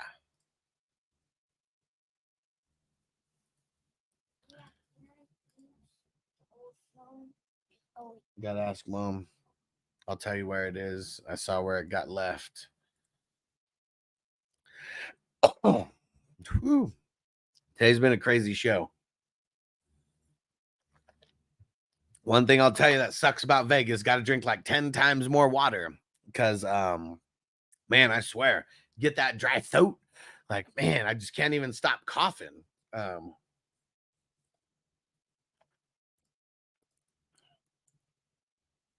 Tino said, damn, bro, you think there were any good people in the 90s? I feel like the good people in the 90s were the ones that got canceled and who weren't able to like continue getting jobs because they didn't play the game.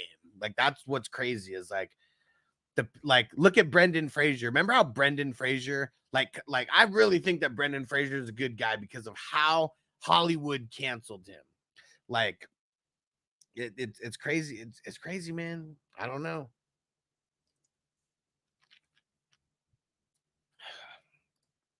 Johnny said, my friend's a photographer in LA. That actor's hired to take the promo shot. She told me that back in 2007 that Will and Jada's marriage was a business arrangement. I mean, that's been going on in Hollywood like forever, you know? I mean, Hollywood was known for two things for the longest time: Jewish people and gay people. And like, you know, somewhere along the lines, like I know and that's why that, I mean, is that not why we're having the LGBTQ, you know, stuff in TV shows and in movies, in kids TV shows and in kids movies? Is that not why it's being shoved down our throat? Like, of course it is. I mean, Tom Cruise and Nicole Kidman. I mean, that was one of the first ones that we heard was like a sham. And it's funny because like my uncle, he was my uncle in real life had like he had like David Hasselhoff's job, but in real life. Okay, remember how David Hasselhoff he ran the beach in Hawaii. I don't even know if they use specific names, but Honolulu, right at Waikiki Beach. That's where my uncle was at for the long. I mean, forever. Head lifeguard, and then ended up becoming a lieutenant and all that. And he got to work around Hollywood a little bit. He was brought in as a consultant and water security for Baywatch, and so he worked with them. I think he even wrote a few scripts, and then he went to what's it called? He was the head water security on damn it, what's that movie called? Blue Crush. The movie with the chick from Gone in 60 Seconds. And yeah, that was one thing that he made sure to say. He was like, yeah, Tom Cruise and Nicole Kidman. He was like, no, that ain't real. He was like, Tom Cruise is fruity for sure. He's like, I seen him.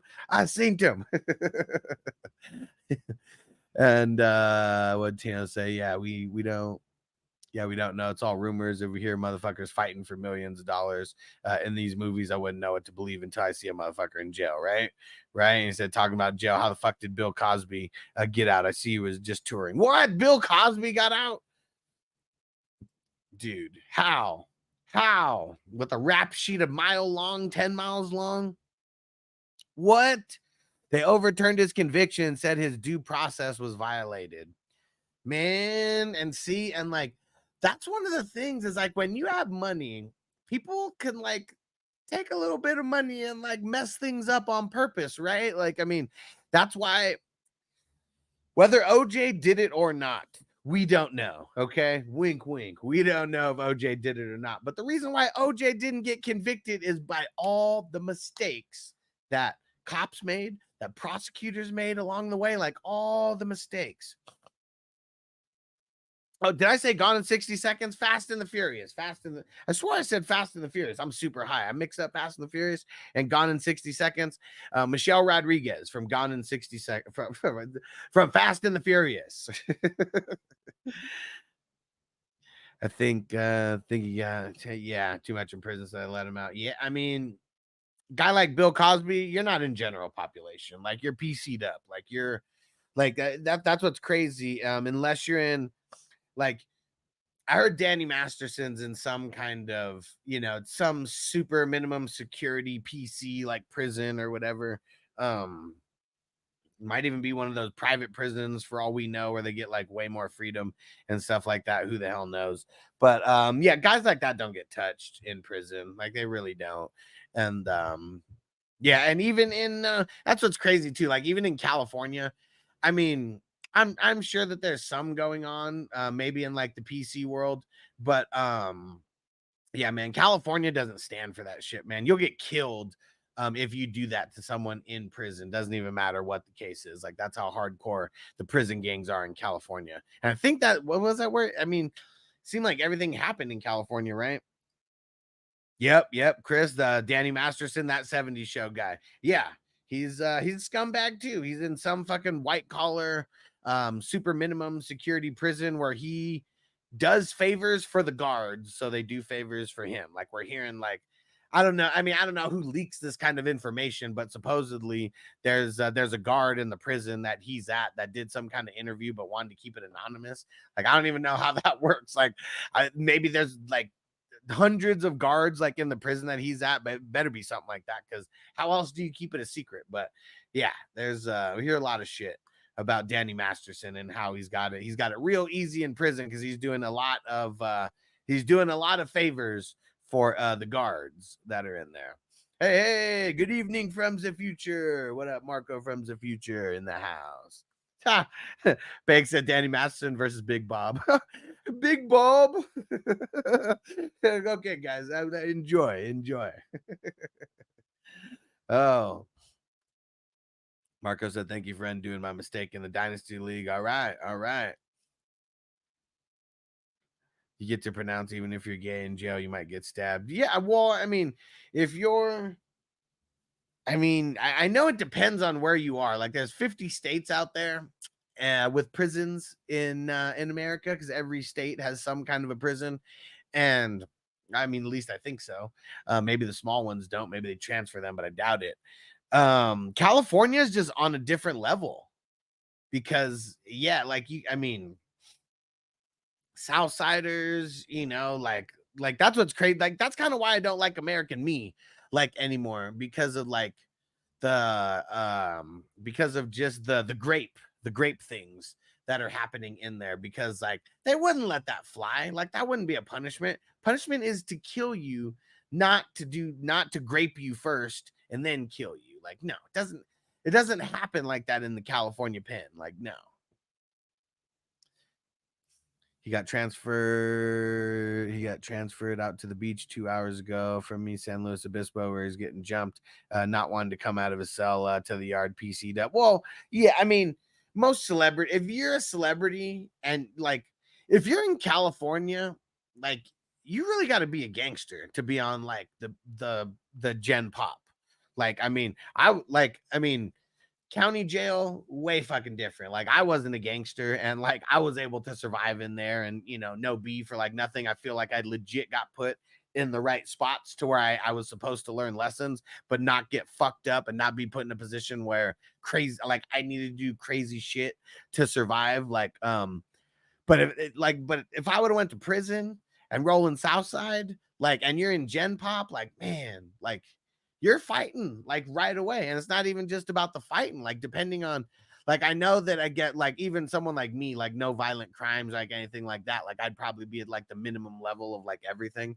And I don't think there's shanks and shit like that. I think there's more and more like of these podcasts that are coming out with people telling their prison stories and shit. I definitely wouldn't have been on a level 4 security spot, level 4 security, building or whatever. And I think those are the only places in California that like you can have a shank.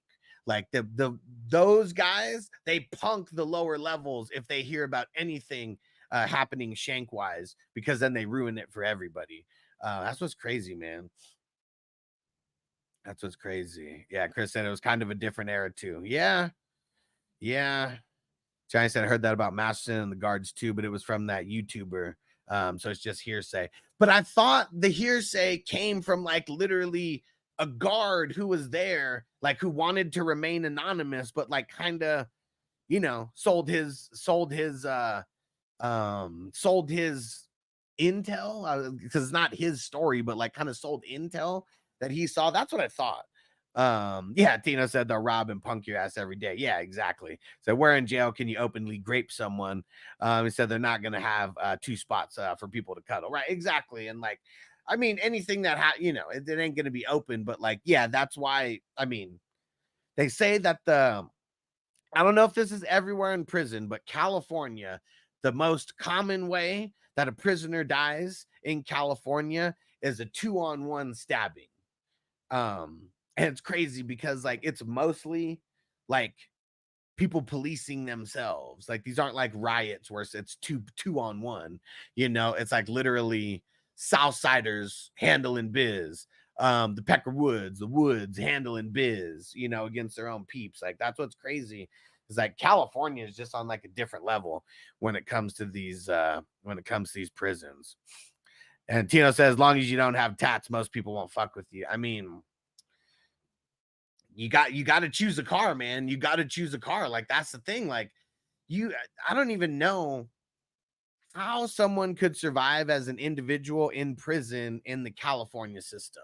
Cause like, if you're solo, I mean, you're going to get robbed. Like you're going to get robbed and you're going to get punked. Just like you said, if you're not rolling with a car. And like in county jail, like there's no option. You have to pick a car to like roll with. And like, I'm not rolling with the Paisas. I don't even speak fucking Spanish.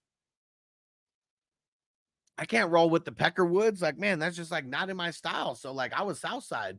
And so if I went in and I went to Gen Pop, I would have to roll Southside. Like if I didn't roll Southside and someone saw me in there who was from county, who saw me in county jail before, and I was rolling Southside and I went into prison and I said I wasn't rolling Southside, I would get fucked up. I would get fucked up. Like that's like, yeah, you don't get to be solo in California because you got to pick a car in California. Like that's what I'm saying. Like California is just different. Like I didn't have no tats. And like, you know, luckily I didn't roll from anywhere. Like in Southside, you got to do a roll call and you got to say where you're from. And I would just put I'm like, bro, I'm not from anywhere. What do I put? And they said, just put the neighborhood, just put North Park. Just put North Park. That's fine.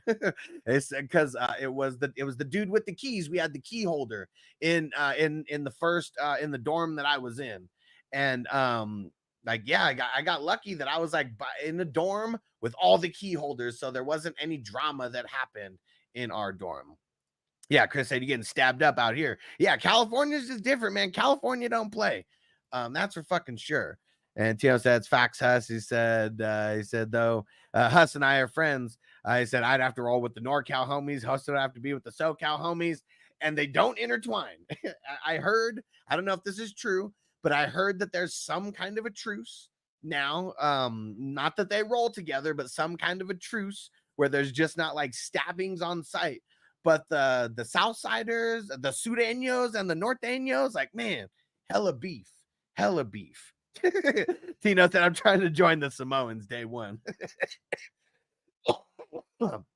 You'd probably be rolling with the others, bro, because like I feel like the Samoans, like in California, I mean, I know that it could be like in Southern California. That's all that I know about. I don't know how it works in Northern California in different county jails. And all I really know is even San Diego, like county jail. I did go to George Bailey. I mean, that's the highest level county jail. Is like literally right next to Donovan, the state prison in San Diego. And there was 4 cars.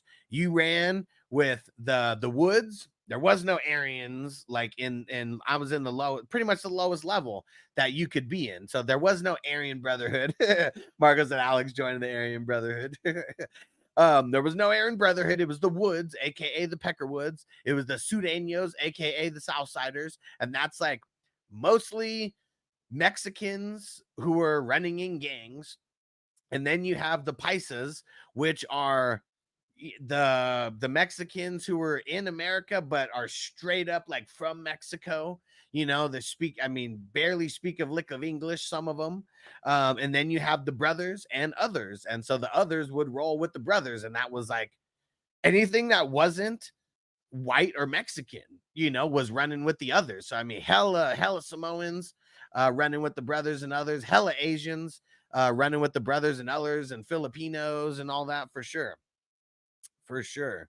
And Bake said I'd be with the SoCal as well as though I'm on the border. Yeah, I mean,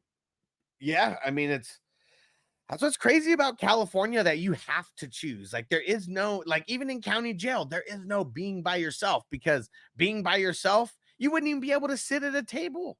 There is no table for like, you have to PC up. Like if you're not running with the car, even in county jail, you have to PC up. Like that's, you know, like it's crazy. It's not like that everywhere. Like I don't think it's like that anywhere except California.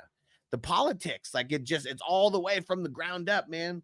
All the way from the ground up. So many gangsters. And Tino said, I'm really scary with tats on their face. Man.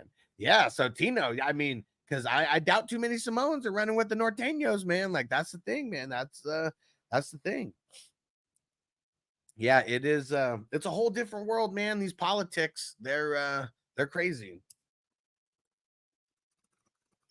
These politics are crazy. I remember one time I almost started a riot because I missed a memo.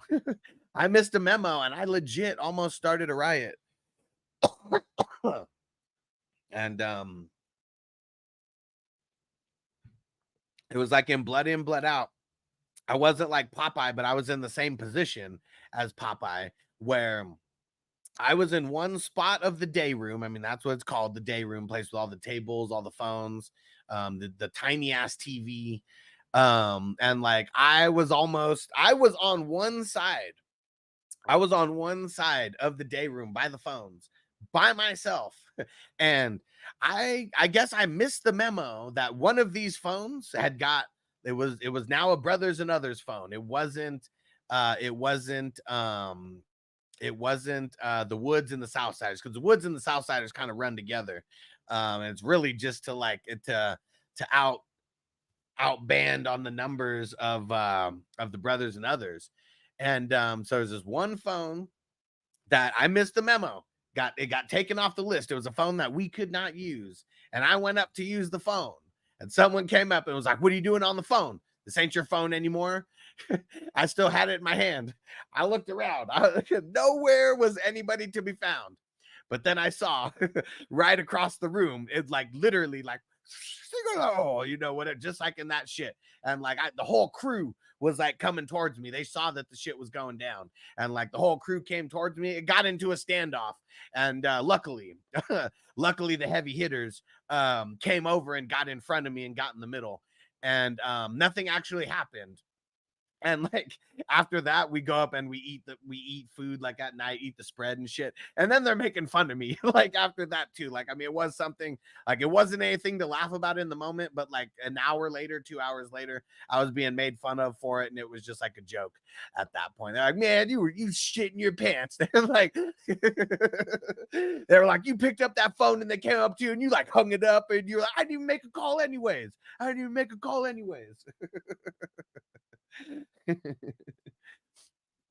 And Tino said, "We consider other here. That's we're considered the others here. There's a lot of Southsiders." Yeah, I mean, Southsiders are everywhere, man. I mean, Norteños is the offshoot, right, of the Southsiders anyways, because like originally it was I mean, pretty much Southern California, like gangs were running everything in all of these prisons, as far as, you know, when the Mexican mafia was really like taking over and really on the come up. And yeah, then it was an offshoot, right? It was someone who was like, "Fuck the Mexican mafia, fuck La M.A., we're starting our own thing." And I mean, they kind of show that in American Me. I don't think they call them the Norteños. I don't think they actually put the name on it or anything, but that's what that guy was essentially creating, was the Norteños. And yeah, it didn't work out that way in Blood In, Blood Out. Like even that guy who split Carlos, like he didn't start the fucking Norteños or like any kind of rival gang to La Onda. I mean, he pretty much joined the Aryans like at that point, and that's really what it was. Okay, there you go. They're called the farmers in American Me. Yeah, for sure. The farmers from up north, right? That's always what it was. And it's crazy. Even in La Bamba, we get shout out to Richie Valens. Even in La Bamba, we get kind of a little insight into the difference in like the way people are living in NorCal and SoCal, even back in the 50s, right? Because like when he was living in NorCal at the beginning, I mean, they're straight up like in the middle of fucking nowhere. It looks like all dirt roads. I mean, just shit that they built that they're living off of the land, picking fruit. You know, and who knows if that's like a part of the white man's land that they let them live on to pick fruit or whatever. Who the hell knows?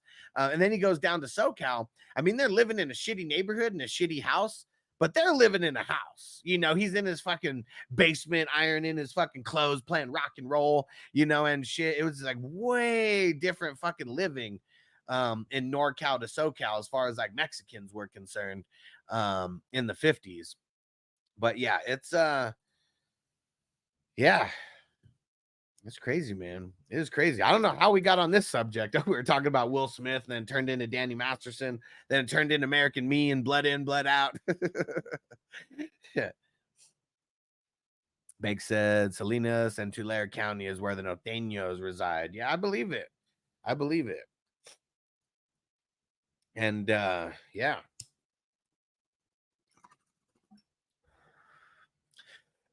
Oh, I mean, Southsiders, man, they just rule it all. No matter what.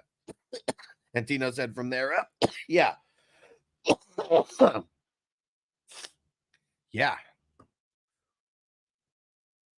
Bakersfield's right below. Well, I mean, Bakersfield is kind of like the cutoff of what they always said was Southsiders, you know, Southern California, Northern California, as far as like gangs were concerned, you know? Because, yeah, no Sureños are going to be coming from north of Bakersfield, that's for sure. And just so many coming out of fucking LA County. I mean, all the different counties. I mean, Bakersfield, Riverside County, like all that hella Southsiders coming out of there. One of the craziest things I remember when there was this this is like right when I'm like literally a couple days. I'm like getting released in a couple days. And then this motherfucker comes in from a different building, little bit higher up. He was ready. Like things were like so good for like I was in there for like I think 4 or 5 months, and things were so good for a long time because the key holders were so on point. Like they were like no drama was going on a lot of the times. There's a very nice truce that was going on. But then a younger hothead comes in and was like, nah, man, we got to establish some dominance. I'm going to the pen. I'm going to make sure that we establish the dominance right now so people know what's up. And it went from like, I mean, there was a time in county jail where I didn't have to wear my shoes like 24/7. Like that's what's crazy is like I did not have to wear my shoes 24/7 in county jail. And like that's the kind of like vibe that it just was for while I was there, because everything was like so cool. And but then this dude comes in, he's like, shit's gonna kick off. Like everyone, if you get caught without wearing your shoes, it's gonna be Mando disciplinary shit. So like we knew shit was gonna go down. And this motherfucker, like when shit went down, he knew that he was gonna crack off. Shit was happening, and he was like, all right, we're sending a wood as a torpedo. Get ready. It's going.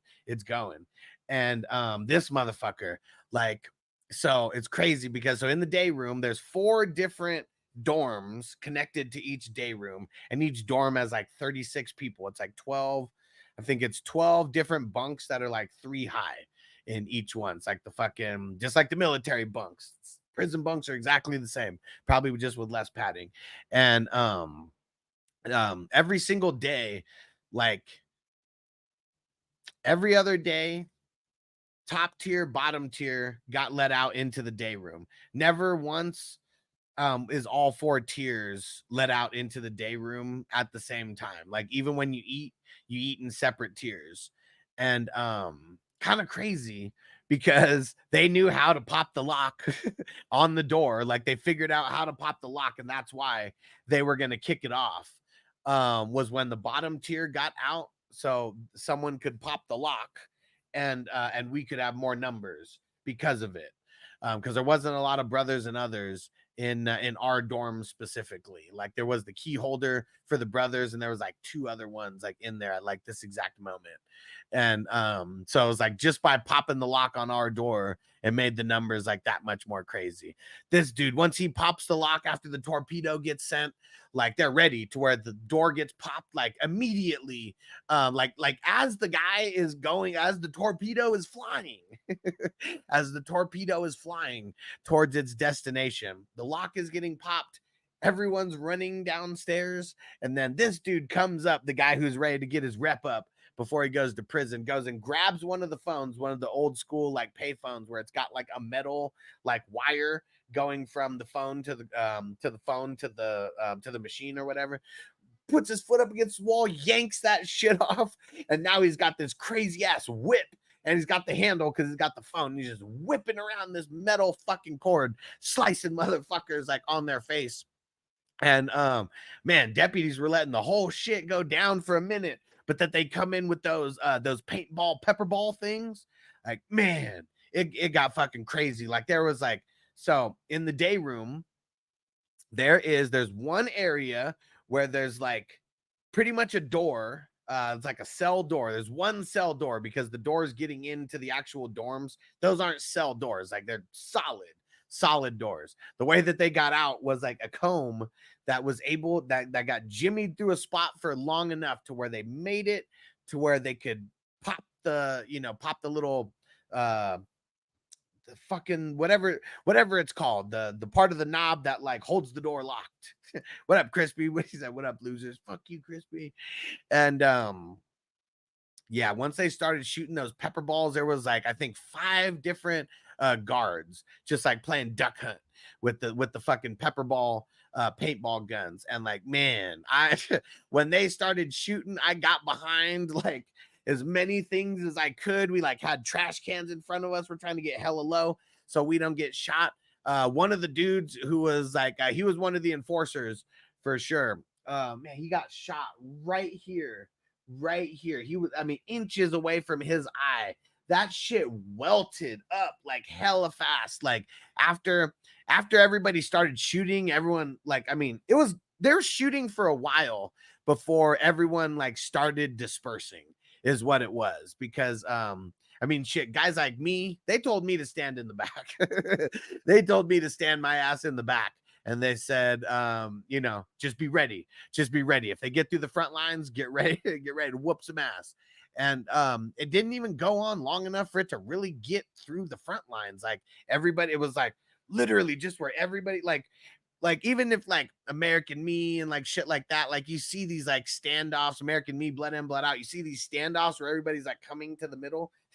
I definitely wasn't one of those enforcers, you know, in the middle. There's some big ass motherfuckers who are the ones who are like, you know, the enforcers. And yeah, it was like it's so many people in such a small confined space. It's like literally like a video game where the front people are like hitting each other. Back people can't even get in there because there's no way for like people to like move forward. And you're like, you're not gonna punch and kick like the people in front of you. So yeah, that's what was crazy. Like even in that riot that I was a part of, I did throw a trash can at somebody and knock the person out in the face. But that was as much as it got because it's such a small confined space that like the people in the front line, like, man, they were going hard. They were going hard. Like the pile kept moving forward from our end. And yeah, so I was just, you know, in the backwards kind of moving forward as well. What Bake says, what's up, Pops? I did your Grousey had run out of Ensure this morning. Man, Crispy, go drink that prune juice. You know you're fully stocked up on the prune juice. Go drink that. Got to keep you regular.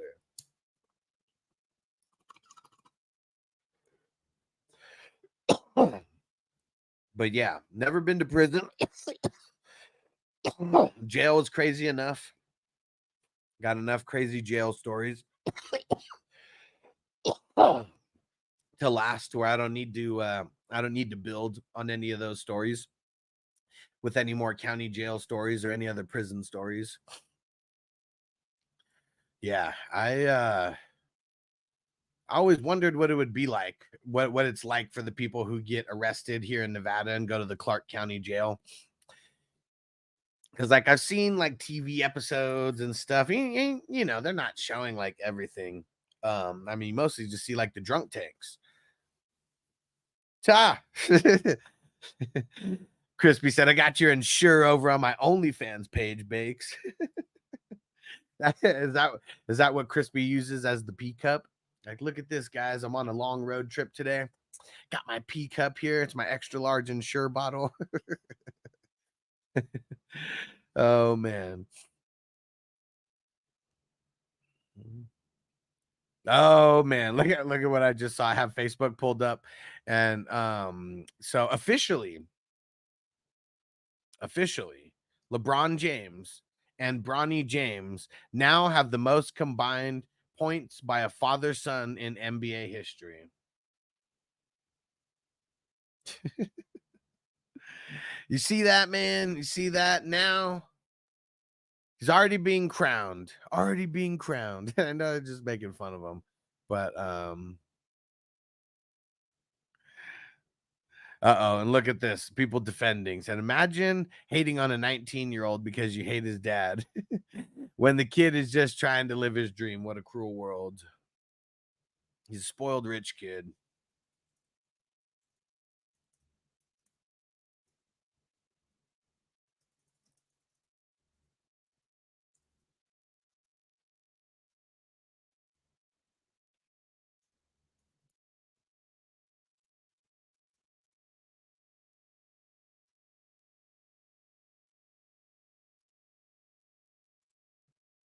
Yeah, we used to make fun of spoiled, rich, privileged kids, you know? Like, I mean, it got to a point where we got so soft that now we praise it. And now we praise it.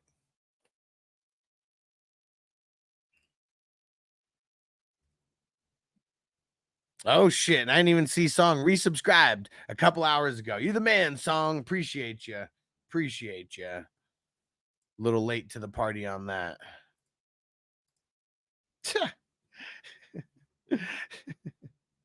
Oh, man.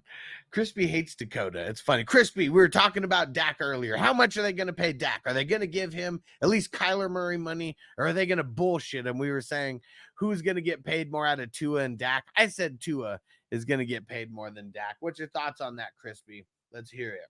Let's hear it.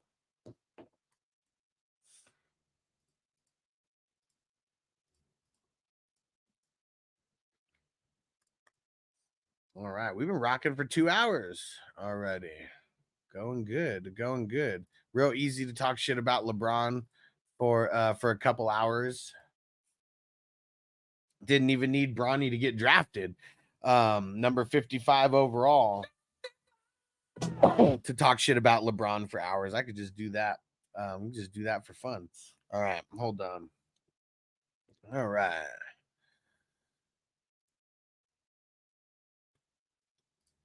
It's funny. I bet more people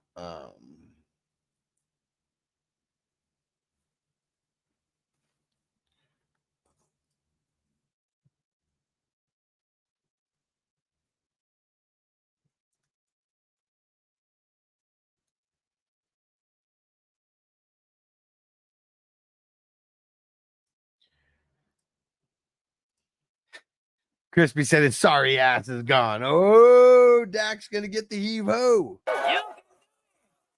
This one's for Dak. You got to be a stupid motherfucker to get fired on your day off. Dak's about to get fired on his day off. That was stupid. How the hell you gonna get fired on your day off? How are you gonna get fired on your day off? Oh man, let me see if let me refresh, see if any other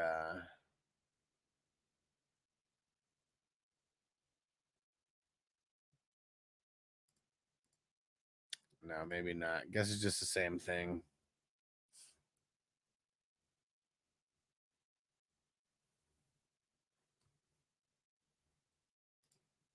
Let's see.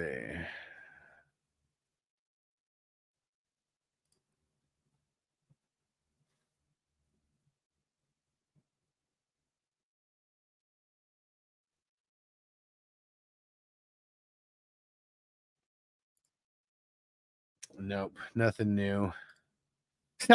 Crispy said Trey Lance is the next Brady. Get him in there. Get him in there.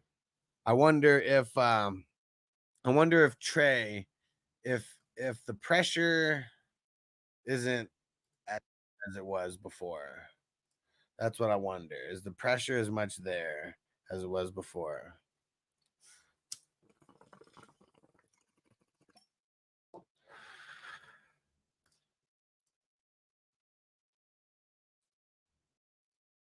All right, we're getting all that out of the way. Nothing new's coming in now. All right. We were rocking for 2 hours. Probably going to get ready to, we'll do one more bowl here with the crew. And we're going to call it a day. We're going to see, might be doing the individual, the IDP, divisional depth chart breakdown. We got to keep going. We got to keep going on that.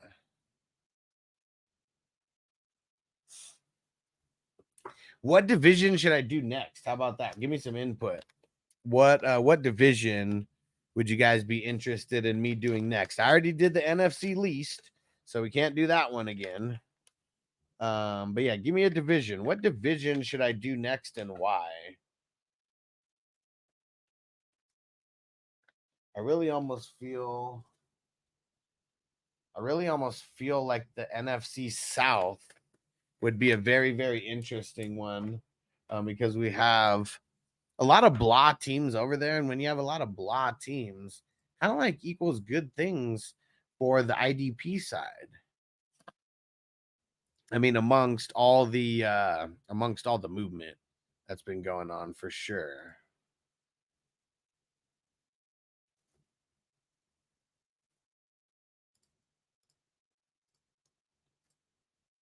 All right. And who's still rocking with us out there? See, there's a few dozen people spread out throughout all the places that we're streaming right now. Appreciate you guys. We got people watching on Facebook, on Twitter, aka X. Don't give it to you. We got some peeps on Facebook as well. People on Twitch. I don't know what happened to Rumble. I wasn't able to stream to Rumble today. I really have no idea why or what the hell happened, because I set everything up correctly. Yeah, no idea what actually happened over here. Derek, salute. Johnny still rocking. Let's go. Derek, right in the nick of time, right to smoke a bowl. Here we go. And Derek, yeah, everybody listening, including Derek. I said, what division would you guys like to see me do next for the IDP divisional depth chart breakdown? What division would you like to see me do next? We've only done the NFC East so far. The one that I'm kind of leaning towards, but it's not too hyped, is the NFC South. Like, I feel like we're going to get a lot of good IDP players out of the NFC South, but I know the division as a whole sucks balls. So it's like, are a lot of people going to want to watch because of the division, because they may or may not understand, how IDP works and how if it's a blah team, you might have a better defense. All right. Make said the AFC West. I could dig it. Because the AFC West is actually one of the worst divisions now. So that does bode things. That does make things nice for the what's it called? IDP. AFC North. I mean, AFC North is always going to be killer. Led by Roquan Smith over there. Patrick Queen is gone. Now Patrick Queen is in the Patrick Queen is there in the North. Yeah, duh. Steelers are in the North as well. Almost forgot what team he played for a second. That'd be a good one. Really, both of those would be good. Let's see. Anybody else have an opinion? Who wants to break the tie on the AFC West and the AFC North? Who wants to break the tie? And that'll more than likely be what we do tonight. Could be a tomorrow morning show as well, but I do like doing I do like doing the watch parties when I can. Just kind of something fun to do on the weekends. Derek said also the new killer Trenton Simpson. Man, I'm not gonna hype him up. I'm really not. I can't do it. But the reason why is because I don't want to give this kid crazy expectations that he has to live up to our community yet. Like, is he going to be someone who I think is going to be drafted 1,000,000% in redraft, where he may only have to start a handful of players? Like, for sure, he's going to be those ones drafted. Like, I'm not saying he's going to have Patrick Queen, like caliber, like draft capital.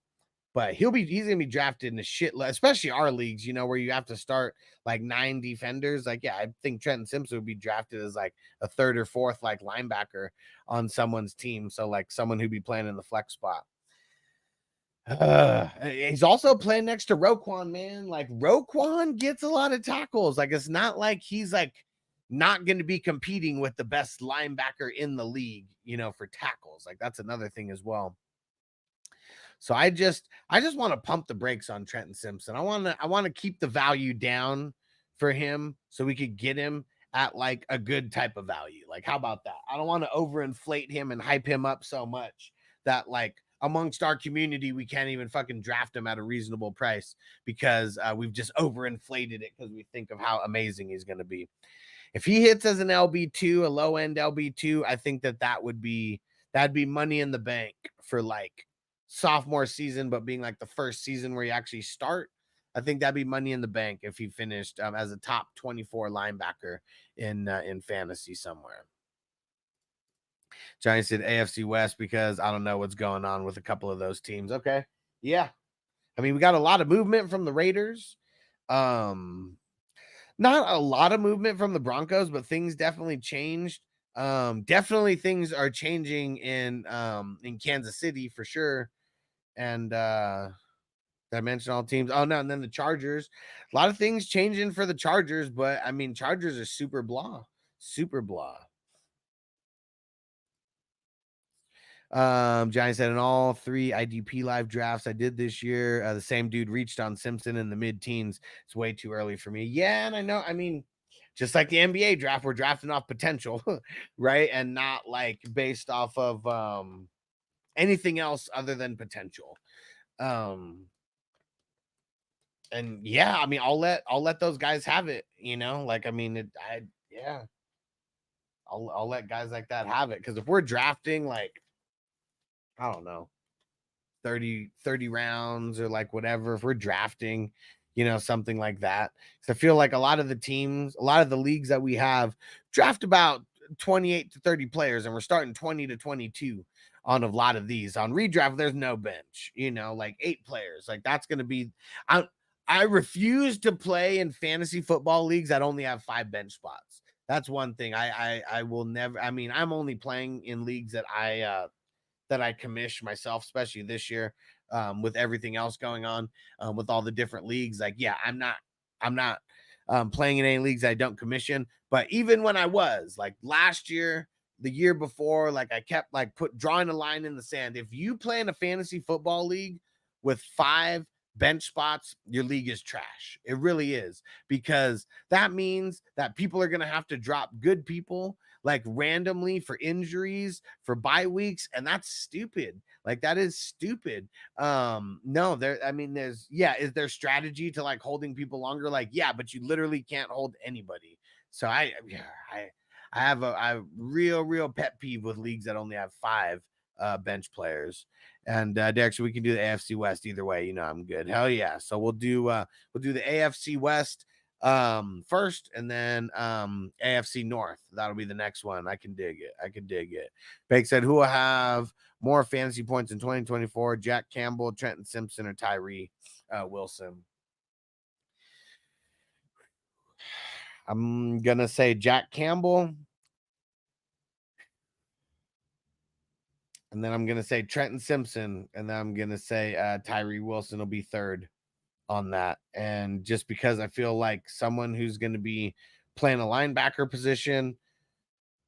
I mean, I know he's got Roquan for like his, I know it's not competition, but it is. Who's going to get to the guy faster to tackle him, you know, like, and he's got going against Roquan.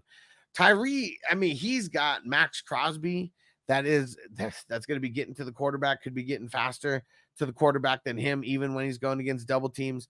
And then now you got Christian Wilkins. I know it could go one of 2 ways to where it could open up way more lanes, but I just don't see Tyree Wilson as like a 17, 18 sack, like type of guy. And I feel like I don't think he's going to get like a super shitload of tackles like Jack Campbell and Trenton Simpson have the potential to get. So I feel like he would need to hit like 15 plus, you know, sacks to have more points. And I kind of don't think he's going to hit 15 plus sacks. Like if he hits 10, I'd be very impressed. It's probably going to be around the 6 or 7 range. What did he do last year?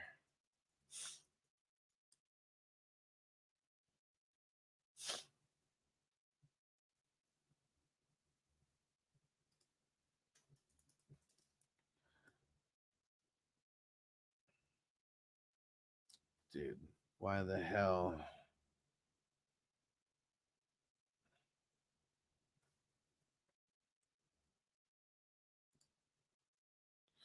Why the hell can I not find his stats? Let's go to Pro Football Reference.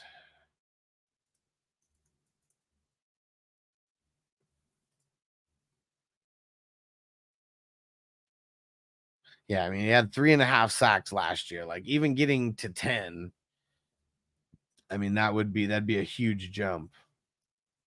16 solos, 13 assists. Like he did get 8 QB hits. I mean, that's pretty solid for someone who's, I mean, it's not even one a game, but it's like one every other game. Right? Johnny said expecting him to be Patrick Queen's a road to disappointment.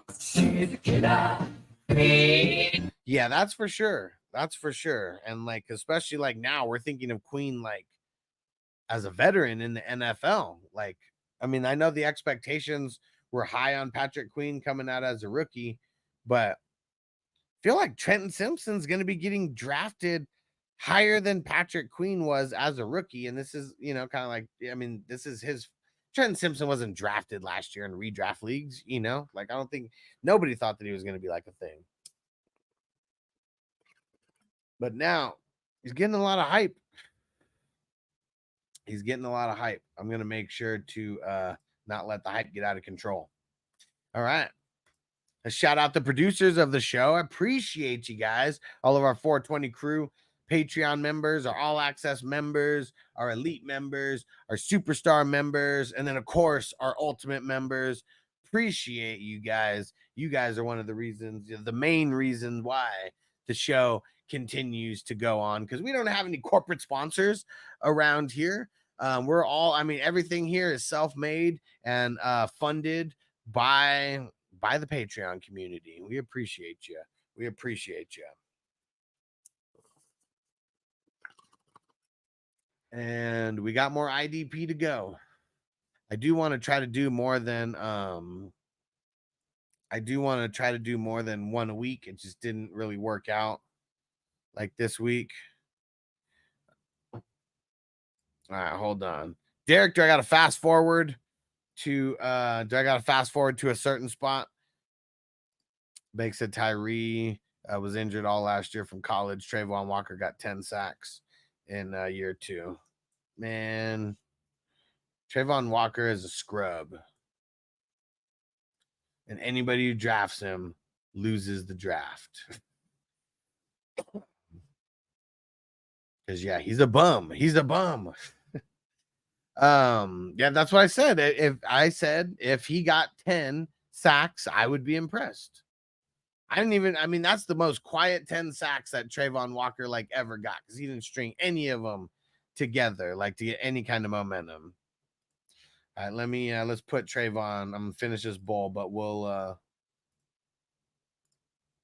listen to what Trenton Green is talking about here.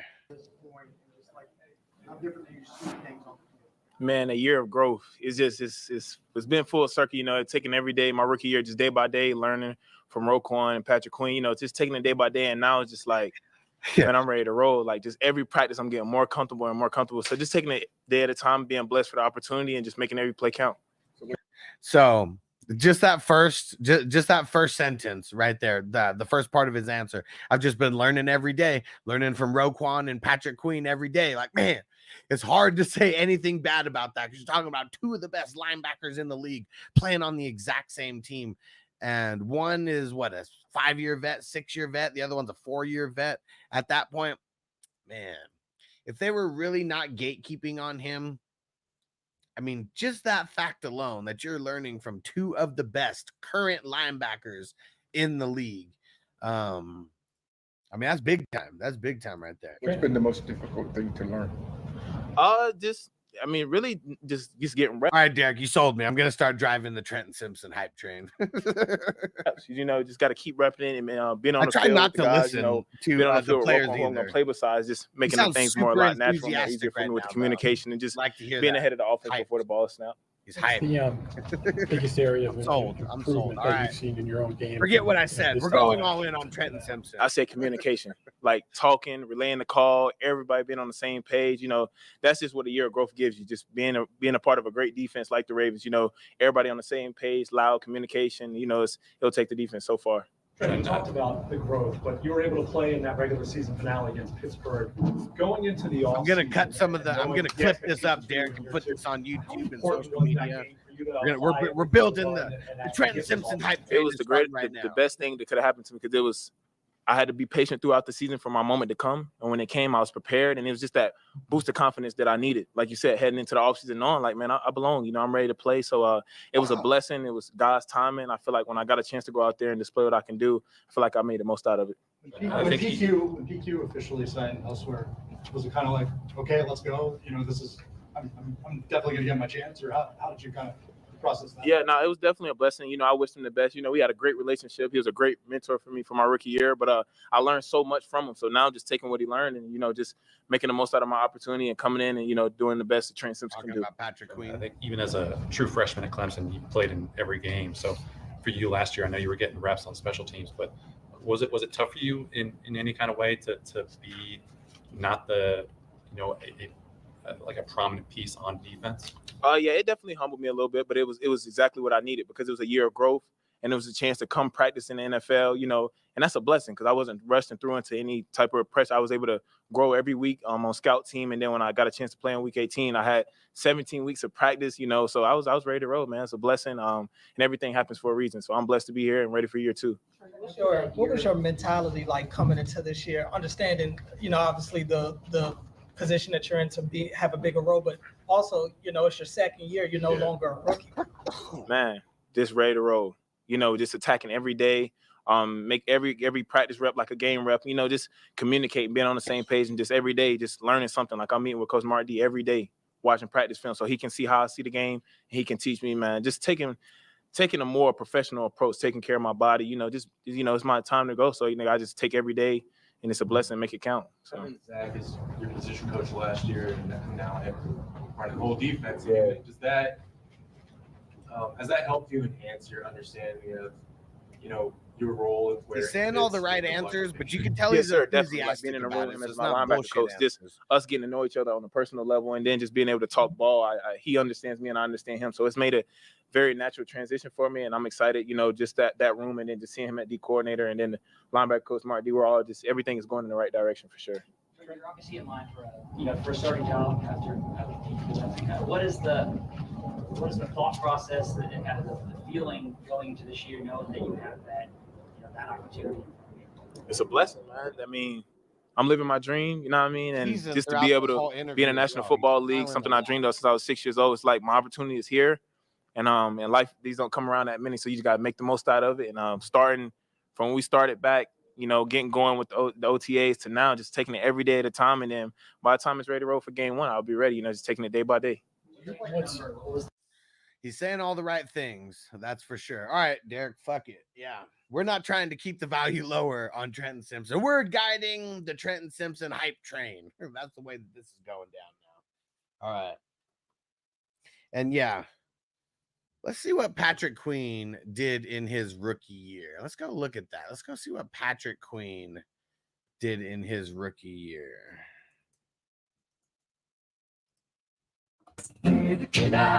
Queen. 66 solo, 40 assists, 3 sacks, 2 forced fumbles, 2 fumble recoveries, had a TD. I mean, he was the defensive rookie of the year. Let's see what that equated to points-wise.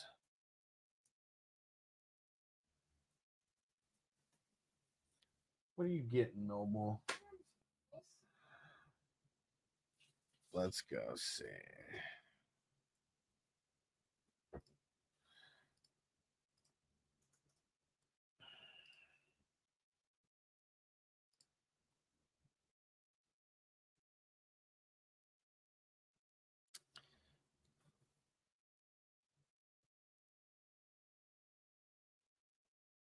As a rookie, Patrick Queen threw up 253 points. I don't know how that really equated at the time. But I mean, his last 2 years, I mean, he's right around 300. Right around 300 points, just like barely like a little tick below. So that's not that much of a percentage of difference, but let's see. Let's go see where last year, let's say if it was last year, what would 253 points kind of equate to for the linebackers?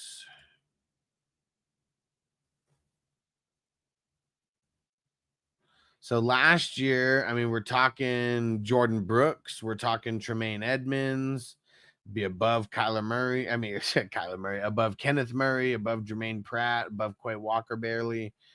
Right below Bradley Chubb, right below Eric Kendricks, right below Caden Ellis and Micah Parsons.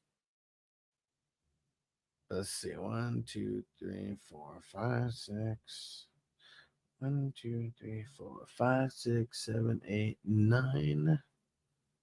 9, 18, 27. Yeah, I mean, he wouldn't even. It's crazy. I mean, Micah Parsons didn't even finish as above as a LB2 like last year. I mean, obviously he's one of the. I mean, shit, he wasn't even one of the top dogs for D-line. Well, I mean, 2, 4, 6, top 6, but he wasn't even in the top 24 of linebackers. Big said, I walked down on the floor of my restaurant and Queen is playing The Universe. Yeah, nice. What song was it? And Derek said, me and Kid have been fighting in best ball over this guy earlier in the best ball each draft we had. Oh, man. Noble's taking all the rings. Like, Noble thinks that he has this fancy jewelry box, and he's taking all the rings that are like on display over here to put in his box. Yeah, Trenton Simpson hype train. Hold on.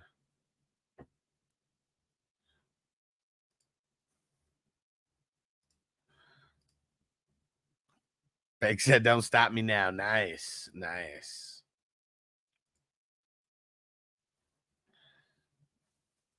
Let's see.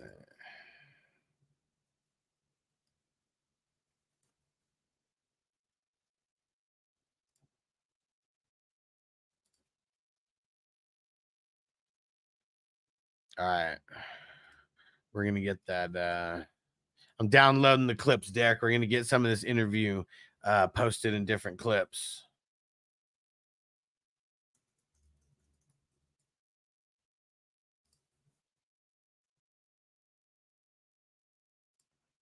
All right. This one's for Trenton Simpson. Here we go. Because since I clip all these shows, let's see. I have one of those programs that like I throw in the full video, and then it'll AI will pick out the best clips and shit and puts it in social media form and all that. So let's see what kind of clips like what kind of clips AI takes, if it takes that. But yeah, now that you can hear me, I don't know if you could hear me before because I know the music was loud. But yeah, Frankie Louvu, Bobby Wags, man, it's gonna be chef's kiss over there because their defensive line. I mean, they lost a mascot, but they also lost Montez Sweat like over there. So I mean, they did lose like some at the edge, and I think that's gonna like help a Frankie Louvu.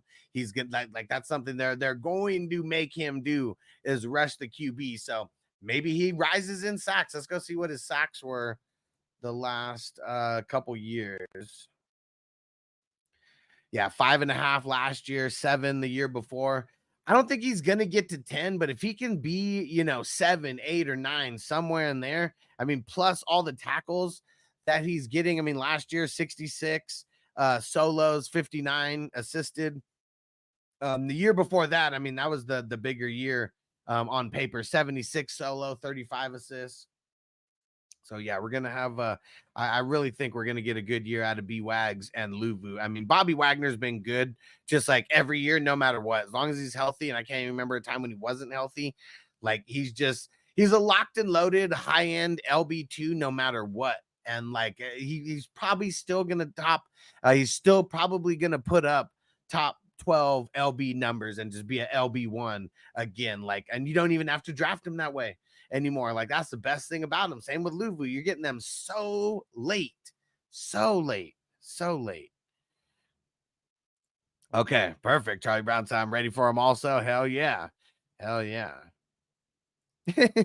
Derek said losing the mascot is great. Yeah, he says not a bad thing. And what up, prime time? He said, yo, what up? What up? He said, do you think AB who are we talking about? Throw it out there. Abade to Memphis. Who is that? With NFL? I mean NBA. What are we talking about? And what's happening? Reddick ceiling and floor with the Jets. I think I'm pumping the brakes a little bit on Reddick. It's not like he's going super high. I mean, let's go look at his couple last year's stats, and I'll let you know whether I think over or under the couple last year. I mean, you know, things are a lot different in Philly. I see 11 sacks. I really don't think he's cracking double-digit sacks. Like, so I'm going to say under on that. Maybe his tackles stay about the same, 29 solos, 9 assisted. I mean, he's not really a tackling machine. 23 QB hits. Man, so I feel like his ceiling is going to be 14 sacks. I'll say that. Like 2 years ago, he had 16. The year before that, 11, 12. So I'll say the ceiling is 14.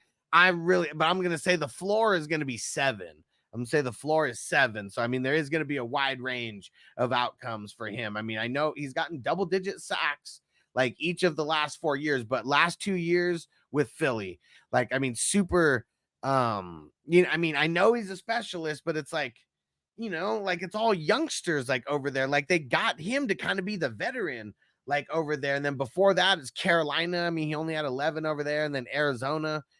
Before that, I mean, he really just came on in his 4th year. I mean, he didn't have double-digit sacks or anywhere close. I mean, wasn't even a starter for the first 3 years. Like, really, that's what it was. I know he got hurt he's never been hurt. He's played every single game. Mr. Consistency, though. I mean, that's fucking good. That's for sure. Oh, AB I'm just lazy was asking about Zach Edey to the Grizzlies. Oh man, see, I don't even know. I'm not paying attention to basketball other than the Lakers being a fucking joke and Bronny sucking and LeBron James ruining the NBA. Oh man. Charlie Brown said, yeah, Lou Vu has the sack upside for a smaller pass rusher. Yeah, for sure. For sure. John said Lou Vu went a few earlier in the 21st. Yeah, I got Bobby in the 22nd. Yeah, that's nice. I mean, going way earlier in the in best ball. Well, man, maybe not Lou Vu. I mean, Lou Vu may be in the teens, high teens, but Bobby Wagner kind of in like the mid teens. Bobby Wagner's not even going that early right now, but just as time goes on, people are going to remember like it's redraft, and guys like Lou Vu and B-Wags, they're going to be killers for redraft. I mean, Lou Vu, I think he's going to be a locked and loaded LB2 somewhere in the top 24. And Bobby Wagner, I think he's going to be a high-end LB2 at minimum, and I think he's got top 5 potential still. Just picked up Bryce Huff in the 36, hoping he slides into that Reddick role. I mean, he definitely could, right? I mean, he definitely could. I mean, no idea what's going to be happening with him, but he's definitely got the potential. That's for sure. All right. I think it's about time to get up out of here. Got to thank once more our producers of the show, our 420 crew, Patreon members, the All Access members, the Elite members, the Superstar members, and all of our Ultimate members who are investors in the show of one way or another, or subscribed on multiple channels, things like that. We appreciate you guys. Without you, the show does not happen. We don't have any sports. We don't have any corporate sponsors, so we're always going to shout out the crew wherever we can. Peace out, Johnny. You the man. Peace out, everyone else who's watching. I see we still got a handful of people watching. And Derek said, can't wait to see that Trenton Simpson video cut up us. Hell yeah. I got it downloading right now. Don't worry. AI is working for me right now in the background. So yeah, I'm going to post a couple clips from there on YouTube. And yeah, the hype train is in full effect. We'll see you guys later today for the IDP divisional depth chart breakdown. We're going to cover the AFC West And then we're going to figure out what movie. Oh, no, I know what movie we're doing. We're doing Cheech and Chong's Nice Dreams tomorrow for a watch party. Get a Saturday morning wake and bake going with the crew. We'll see you guys there. Peace out, Derek. Peace out, Charlie Brown. Peace out, everybody else who's watching right now. Appreciate you guys. Defense on me. I don't want them to gain another yard. You blitz all night. If they cross the line of scrimmage, I'm going to take every last one of you out. You make sure they remember forever the night they played the Titans.